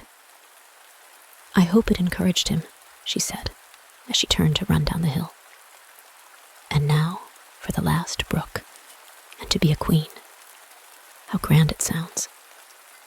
A very few steps brought her to the edge of the brook. "The 8th square at last," she cried, as she bounded across, and threw herself down to rest on a lawn as soft as moss, with little flower beds dotted about it here and there. "Oh, how glad I am to get here. And what is this on my head?" she exclaimed in a tone of dismay, as she put her hands up to something very heavy and fitted tight all round her head. "But how can it have got there without my knowing it?" she said to herself, as she lifted it off and set it on her lap to make out what it could possibly be. It was a golden crown. Chapter 9. Queen Alice. "Well, this is grand," said Alice. "I never expected I should be a queen so soon. And I'll tell you what it is, Your Majesty," she went on in a severe tone. She was always rather fond of scolding herself. "It'll never do for you to be lolling about on the grass like that. Queens have to be dignified, you know." So she got up and walked about, rather stiffly just at first, as she was afraid that the crown might come off. But she comforted herself with the thought that there was nobody to see her. "And if I really am a queen," she said as she sat down again, "I shall be able to manage it quite well in time." Everything was happening so oddly that she didn't feel a bit surprised at finding the Red Queen and the White Queen sitting close to her, one on each side. She would have liked very much to ask them how they came there, but she feared it would not be quite civil. However, there would be no harm, she thought, in asking if the game was over. "Please, would you tell me," she began, looking timidly at the Red Queen. "Speak when you're spoken to," the Queen sharply interrupted her. "But if everybody obeyed that rule," said Alice, who was always ready for a little argument, "and if you only spoke when you were spoken to, and the other person always waited for you to begin, you see nobody would ever say anything, so that—" "Ridiculous!" cried the Queen. "Why, don't you see, child?" Here she broke off with a frown, and after thinking for a minute, suddenly changed the subject of the conversation. "What do you mean by, if you really are a queen? What right have you to call yourself so? You can't be a queen, you know, till you've passed the proper examination. And the sooner we begin it, the better." "I only said if," poor Alice pleaded in a piteous tone. The two queens looked at each other, and the Red Queen remarked with a little shudder, "She says she only said if—" "But she said a great deal more than that," the White Queen moaned, wringing her hands. "Oh, ever so much more than that." "So you did, you know," the Red Queen said to Alice. "Always speak the truth. Think before you speak, and write it down afterwards." "I'm sure I didn't mean—" Alice was beginning, but the Red Queen interrupted her impatiently. "That's just what I complain of. You should have meant. What do you suppose is the use of child without any meaning? Even a joke should have some meaning, and a child's more important than a joke, I hope. You couldn't deny that, even if you tried with both hands." I don't deny things with my hands, Alice objected. Nobody said you did, said the Red Queen. I said you couldn't if you tried. She's in that state of mind, said the White Queen, that she wants to deny something, only she doesn't know what to deny. A nasty, vicious temper, the Red Queen remarked. And then there was an uncomfortable silence for a minute or two. The Red Queen broke the silence by saying to the White Queen, I invite you to Alice's dinner party this afternoon. The White Queen smiled feebly and said, And I invite you. I didn't know I was to have a party at all, said Alice. But if there is to be one, I think I ought to invite the guests. We gave you the opportunity of doing it, the Red Queen remarked. But I dare say you've not had many lessons in manners yet. Manners are not taught in lessons, said Alice. Lessons teach you to do sums and things of that sort. And you do addition? The White Queen asked. What's 1 and 1 and 1 and 1 and 1 and 1 and 1 and 1 and 1 and 1? I don't know, said Alice. I lost count. She can't do addition, the Red Queen interrupted. Can you do subtraction? Take 9 from 8. 9 from 8, I can't, you know, Alice replied very readily. But she can't do subtraction, said the White Queen. Can you do division? Divide a loaf by a knife. What's the answer to that? I suppose. Alice was beginning, but the Red Queen answered for her. Bread and butter, of course. Try another subtraction sum. Take a bone from a dog. What remains? Alice considered. The bone wouldn't remain, of course, if I took it, and the dog wouldn't remain. It would come to bite me, and I'm sure I shouldn't remain. Then you think nothing would remain? Said the Red Queen. I think that's the answer. Wrong, as usual, said the Red Queen. The dog's temper would remain. But I don't see how. Why, look here, the Red Queen cried. The dog would lose its temper, wouldn't it? Perhaps it would, Alice replied cautiously. Then if the dog went away, its temper would remain, the Queen exclaimed triumphantly. Alice said, as gravely as she could, they might go different ways. But she couldn't help thinking to herself, what dreadful nonsense we are talking. She can't do sums a bit, the Queen said together with great emphasis. Can you do sums? Alice said, turning suddenly on the White Queen, for she didn't like being found fault with so much. The Queen gasped and shut her eyes. I can do addition if you give me time, but I can't do subtraction under any circumstances. Of course you know your ABC, said the Red Queen. To be sure I do, said Alice. So do I, the White Queen whispered. We'll often say it over together, dear. And I'll tell you a secret. I can read words of one letter. Isn't that grand? However, don't be discouraged. You'll come to it in time. Here the Red Queen began again. Can you answer useful questions? She said. How is bread made? I know that, Alice cried eagerly. You take some flour. Where do you pick the flour? The White Queen asked. In a garden or in the hedges? Well, it isn't picked at all, Alice explained. It's ground. How many acres of ground? Said the White Queen. You mustn't leave out so many things. Fan her head, the Red Queen anxiously interrupted.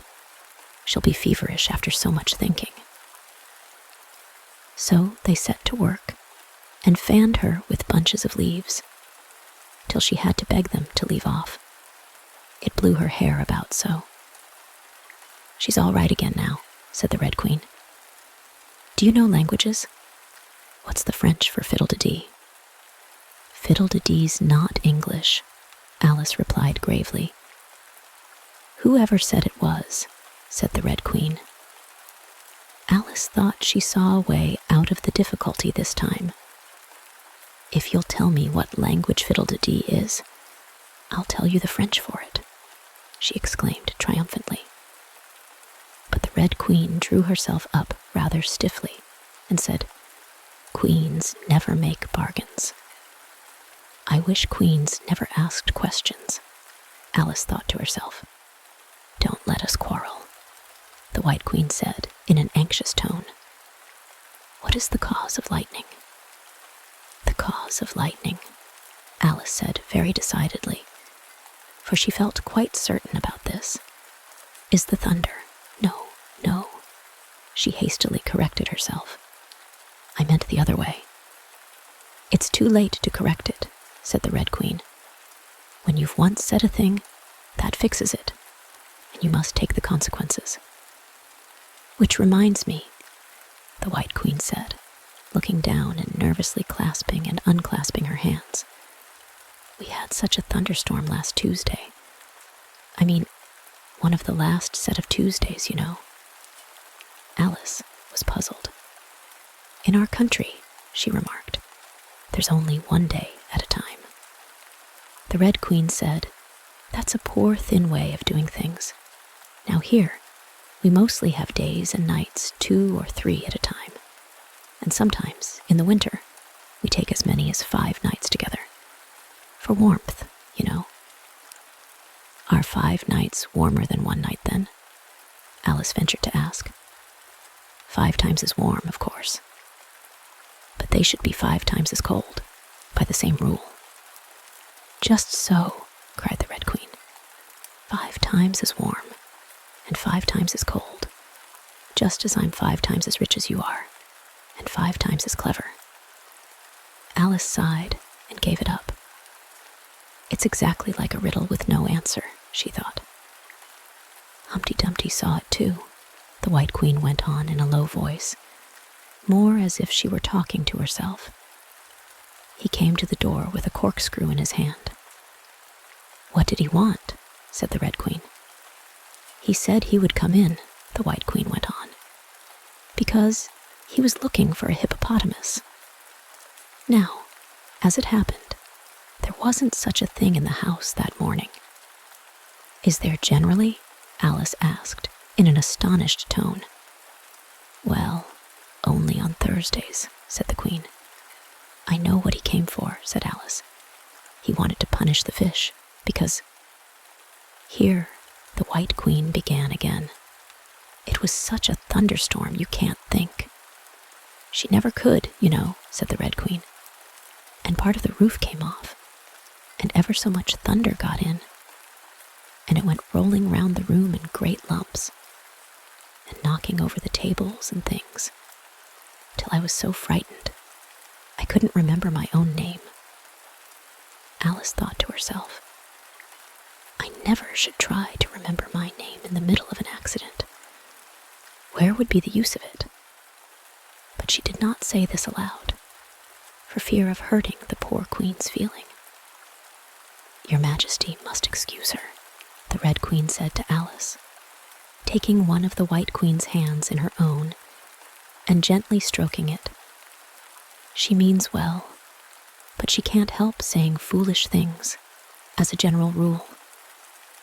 The White Queen looked timidly at Alice, who felt she ought to say something kind, but really couldn't think of anything at the moment. "She never was really well brought up," the Red Queen went on, "but it's amazing how good-tempered she is. Pat her on the head, and see how pleased she'll be." But this was more than Alice had courage to do. A little kindness, and putting her hair in papers, would do wonders with her. The White Queen gave a deep sigh, and laid her head on Alice's shoulder. "I am so sleepy," she moaned. "She's tired, poor thing," said the Red Queen. "Smooth her hair, lend her your nightcap, and sing her a soothing lullaby." "I haven't got a nightcap with me," said Alice, as she tried to obey the first direction. "And I don't know any soothing lullabies." "I must do it myself then," said the Red Queen, and she began, "Hush-a-bye, lady, in Alice's lap. Till the feast's ready, we've time for a nap. When the feast's over, we'll go to the ball. Red Queen and White Queen and Alice and all. And now, you know the words, she added, as she put her head down on Alice's other shoulder. Just sing it through to me. I'm getting sleepy too. In another moment, both queens were fast asleep and snoring loud. What am I to do? Exclaimed Alice, looking about in great perplexity, as first one round head and then the other rolled down from her shoulder and lay like a heavy lump in her lap. I don't think it ever happened before that anyone had to take care of two queens asleep at once. No, not in all the history of England. It couldn't, you know, because there never was more than one queen at a time. Do wake up, you heavy things, she went on in an impatient tone. But there was no answer, but a gentle snoring. The snoring got more distinct every minute and sounded more like a tune. At last, she could even make out the words, and she listened so eagerly that, when the two great heads vanished from her lap, she hardly missed them. She was standing before an arched doorway, over which were the words, Queen Alice, in large letters. And on each side of the arch, there was a bell handle. One was marked, Visitor's Bell, and the other, Servant's Bell. I'll wait till the song's over, thought Alice. And then I'll ring the... Which bell must I ring? She went on, very much puzzled by the names. I'm not a visitor, and I'm not a servant. There ought to be one marked queen, you know. Just then, the door opened a little way, and a creature with a long beak put its head out for a moment and said, No admittance till the week after next, and shut the door again with a bang. Alice knocked and rang in vain for a long time, but at last, a very old frog, who was sitting under a tree, got up and hobbled slowly towards her. He was dressed in bright yellow and had enormous boots on. What is it now? The frog said in a deep, hoarse whisper. Alice turned round, ready to find fault with anybody. Where's the servant whose business it is to answer the door? She began angrily. Which door? Said the frog. Alice almost stamped with irritation at the slow drawl in which he spoke. This door, of course. The frog looked at the door with his large, dull eyes for a minute. Then he went nearer and rubbed it with his thumb, as if he were trying whether the paint would come off. Then he looked at Alice. To answer the door, he said. What's it been asking of? He was so hoarse that Alice could scarcely hear him. I don't know what you mean, she said. I talks English, doesn't I? The frog went on. Or are you deaf? What did it ask you? Nothing, Alice said impatiently. I've been knocking at it. Shouldn't do that. Shouldn't do that, the frog muttered. Vexes it, you know. Then he went up and gave the door a kick with one of his great feet. You let it alone, he panted out, as he hobbled back to his tree. And it'll let you alone, you know. At this moment, the door was flung open, and a shrill voice was heard singing. To the looking-glass world, it was Alice that said, I've a scepter in hand. I've a crown on my head. Let the looking-glass creatures, whatever they be, come and dine with the Red Queen, the White Queen, and me. And hundreds of voices joined in the chorus. Then fill up the glasses as quick as you can, and sprinkle the table with buttons and bran. Put cats in the coffee, and mice in the tea, and welcome Queen Alice with 30 times 3. Then followed a confused noise of cheering, and Alice thought to herself, 30 times 3 makes 90. I wonder if anyone's counting. In a minute, there was silence again, and the same shrill voice sang another verse. "O looking-glass creatures," quoth Alice, "draw near. 'Tis an honour to see me, a favour to hear. 'Tis a privilege high to have dinner and tea, along with the Red Queen, the White Queen, and me." Then came the chorus again. "Then fill up the glasses with treacle and ink, or anything else that is pleasant to drink. Mix sand with the cider, and wool with the wine, and welcome Queen Alice with 90 times 9. 90 times 9, Alice repeated in despair. "Oh, that'll never be done. I'd better go in at once." And there was a dead silence the moment she appeared. Alice glanced nervously along the table as she walked up the large hall and noticed that there were about 50 guests of all kinds. Some were animals, some birds, and there were even a few flowers among them. "I'm glad they've come without waiting to be asked," she thought.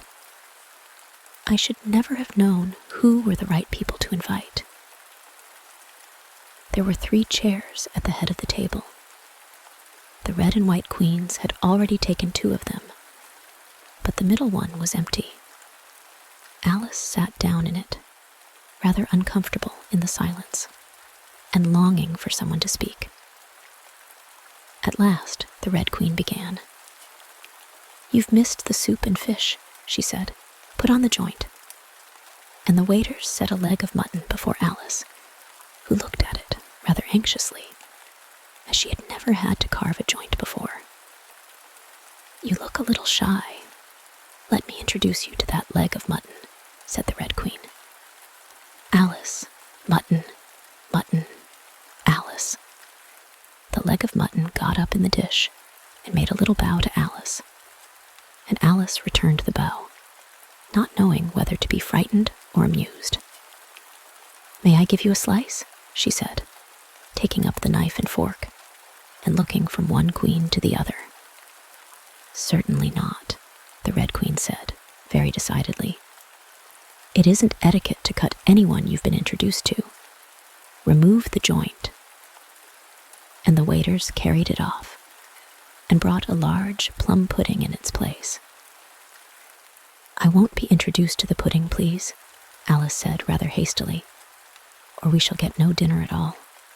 May I give you some?" But the Red Queen looked sulky and growled, "Pudding, Alice, Alice, pudding. Remove the pudding." And the waiters took it away so quickly that Alice couldn't return its bow.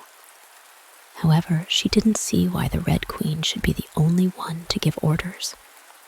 So, as an experiment, she called out, "Waiter, bring back the pudding." And there it was again in a moment, like a conjuring trick. It was so large that she couldn't help feeling a little shy with it, as she had been with the mutton. However, she conquered her shyness by a great effort and cut a slice and handed it to the Red Queen. "What impertinence," said the pudding. "I wonder how you'd like it if I were to cut a slice out of you, you creature." It spoke in a thick, suety sort of voice, and Alice hadn't a word to say in reply. She could only sit and look at it and gasp. "Make a remark," said the Red Queen. "It's ridiculous to leave all the conversation to the pudding. Do you know, I've had such a quantity of poetry repeated to me today," Alice began, a little frightened at finding that, the moment she opened her lips, there was dead silence, and all eyes were fixed upon her. And it's a very curious thing, I think. Every poem was about fishes in some way. Do you know why they're so fond of fishes, all about here? She spoke to the Red Queen, whose answer was a little wide of the mark. "As to fishes," she said, very slowly and solemnly, putting her mouth close to Alice's ear, "Her White Majesty knows a lovely riddle, all in poetry, all about fishes. Shall she repeat it?" "Her Red Majesty's very kind to mention it," the White Queen murmured into Alice's other ear, in a voice like the cooing of a pigeon. "It would be such a treat. May I?" "Please do," Alice said very politely. The White Queen laughed with delight and stroked Alice's cheek. Then she began. "First, the fish must be caught. That is easy. A baby, I think, could have caught it. Next, the fish must be bought. That is easy. A penny, I think, would have bought it. Now cook me the fish. That is easy, and will not take more than a minute. Let it lie in a dish. That is easy because it already is in it. Bring it here. Let me sup. It is easy to set such a dish on the table. Take the dish cover up. Ah, that is so hard that I fear I'm unable. For it holds it like glue, holds the lid to the dish while it lies in the middle. Which is easiest to do? Undish cover the fish, or dish cover the riddle? Take a minute to think about it, and then guess," said the Red Queen. "Meanwhile, we'll drink your health. Queen Alice's health," she screamed at the top of her voice, and all the guests began drinking it directly. And very queerly they managed it. Some of them put their glasses upon their heads like extinguishers and drank all that trickled down their faces. Others upset the decanters and drank the wine as it ran off the edges of the table. And 3 of them, who looked like kangaroos, scrambled into the dish of roast mutton and began eagerly lapping up the gravy. "Just like pigs in a trough," thought Alice. "You ought to return thanks in a neat speech," the Red Queen said, frowning at Alice as she spoke. "We must support you, you know," the White Queen whispered, as Alice got up to do it, very obediently, but a little frightened. "Thank you very much," she whispered in reply, "but I can do quite well without." "That wouldn't be at all the thing," the Red Queen said, very decidedly. So Alice tried to submit to it with a good grace. "And they did push so," she said afterwards, when she was telling her sister the history of the feast. "You would have thought they wanted to squeeze me flat. In fact, it was rather difficult for her to keep in her place while she made her speech. The 2 queens pushed her so, one on each side, that they nearly lifted her up into the air. "I rise to return thanks," Alice began, and she really did rise as she spoke, several inches. But she got hold of the edge of the table and managed to pull herself down again. "Take care of yourself," screamed the White Queen, seizing Alice's hair with both her hands. "Something's going to happen." And then, as Alice afterwards described it, all sorts of things happened in a moment. The candles all grew up to the ceiling, looking something like a bed of rushes with fireworks at the top. As to the bottles, they each took a pair of plates, which they hastily fitted on as wings, and so, with forks for legs, went fluttering about in all directions. And very like birds they look, Alice thought to herself, as well as she could in the dreadful confusion that was beginning. At this moment, she heard a hoarse laugh at her side, and turned to see what was the matter with the White Queen. But, instead of the Queen, there was the leg of mutton sitting in the chair. "Here I am," said a voice from the soup tureen. And Alice turned again, just in time to see the Queen's broad, good-natured face grinning at her for a moment over the edge of the tureen, before she disappeared into the soup. There was not a moment to be lost. Already, several of the guests were lying down in the dishes, and the soup ladle was walking up the table towards Alice's chair, and beckoning to her impatiently to get out of its way. "I can't stand this any longer," she said, as she jumped up and seized the tablecloth with both hands. One good pull, and plates, dishes, guests and candles came crashing down together in a heap on the floor. And as for you, she went on, turning fiercely upon the Red Queen, whom she considered as the cause of all the mischief. But the Queen was no longer at her side. She had suddenly dwindled down to the size of a little doll, and was now on the table, merrily running round and round after her own shawl, which was trailing behind her. At any other time, Alice would have felt surprised at this, but she was far too much excited to be surprised at anything now.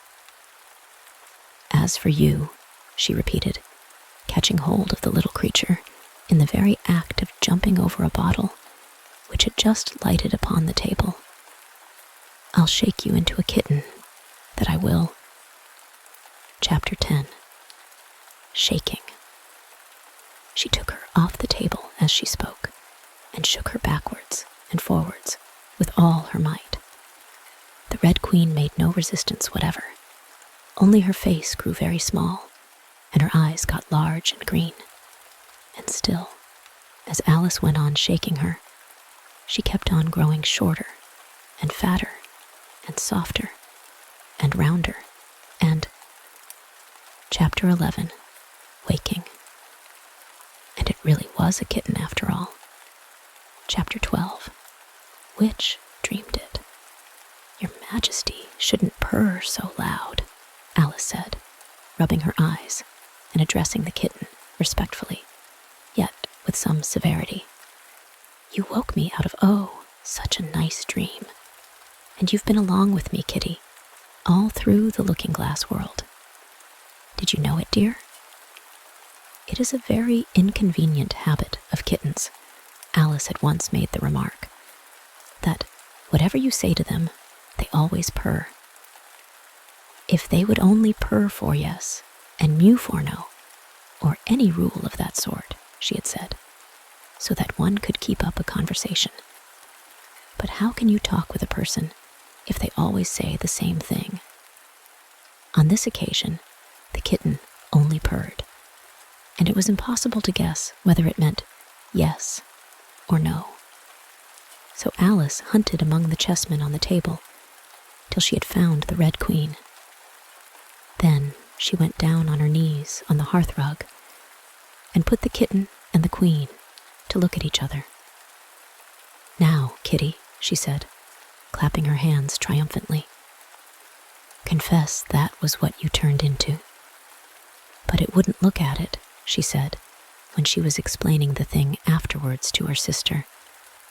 It turned away its head and pretended not to see it, but it looked a little ashamed of itself. So I think it must have been the Red Queen. Sit up a little more stiffly, dear, Alice said with a merry laugh, and curtsy while you're thinking what to purr. It saves time, remember. And she caught it up and gave it one little kiss, just in honor of having been a Red Queen. Snowdrop, my pet, she went on, looking over her shoulder at the white kitten, which was still patiently undergoing its toilet. When will Dinah have finished with your White Majesty, I wonder? That must be the reason you were so untidy in my dream. Dinah, do you know that you're scrubbing a White Queen? Really, it's most disrespectful of you.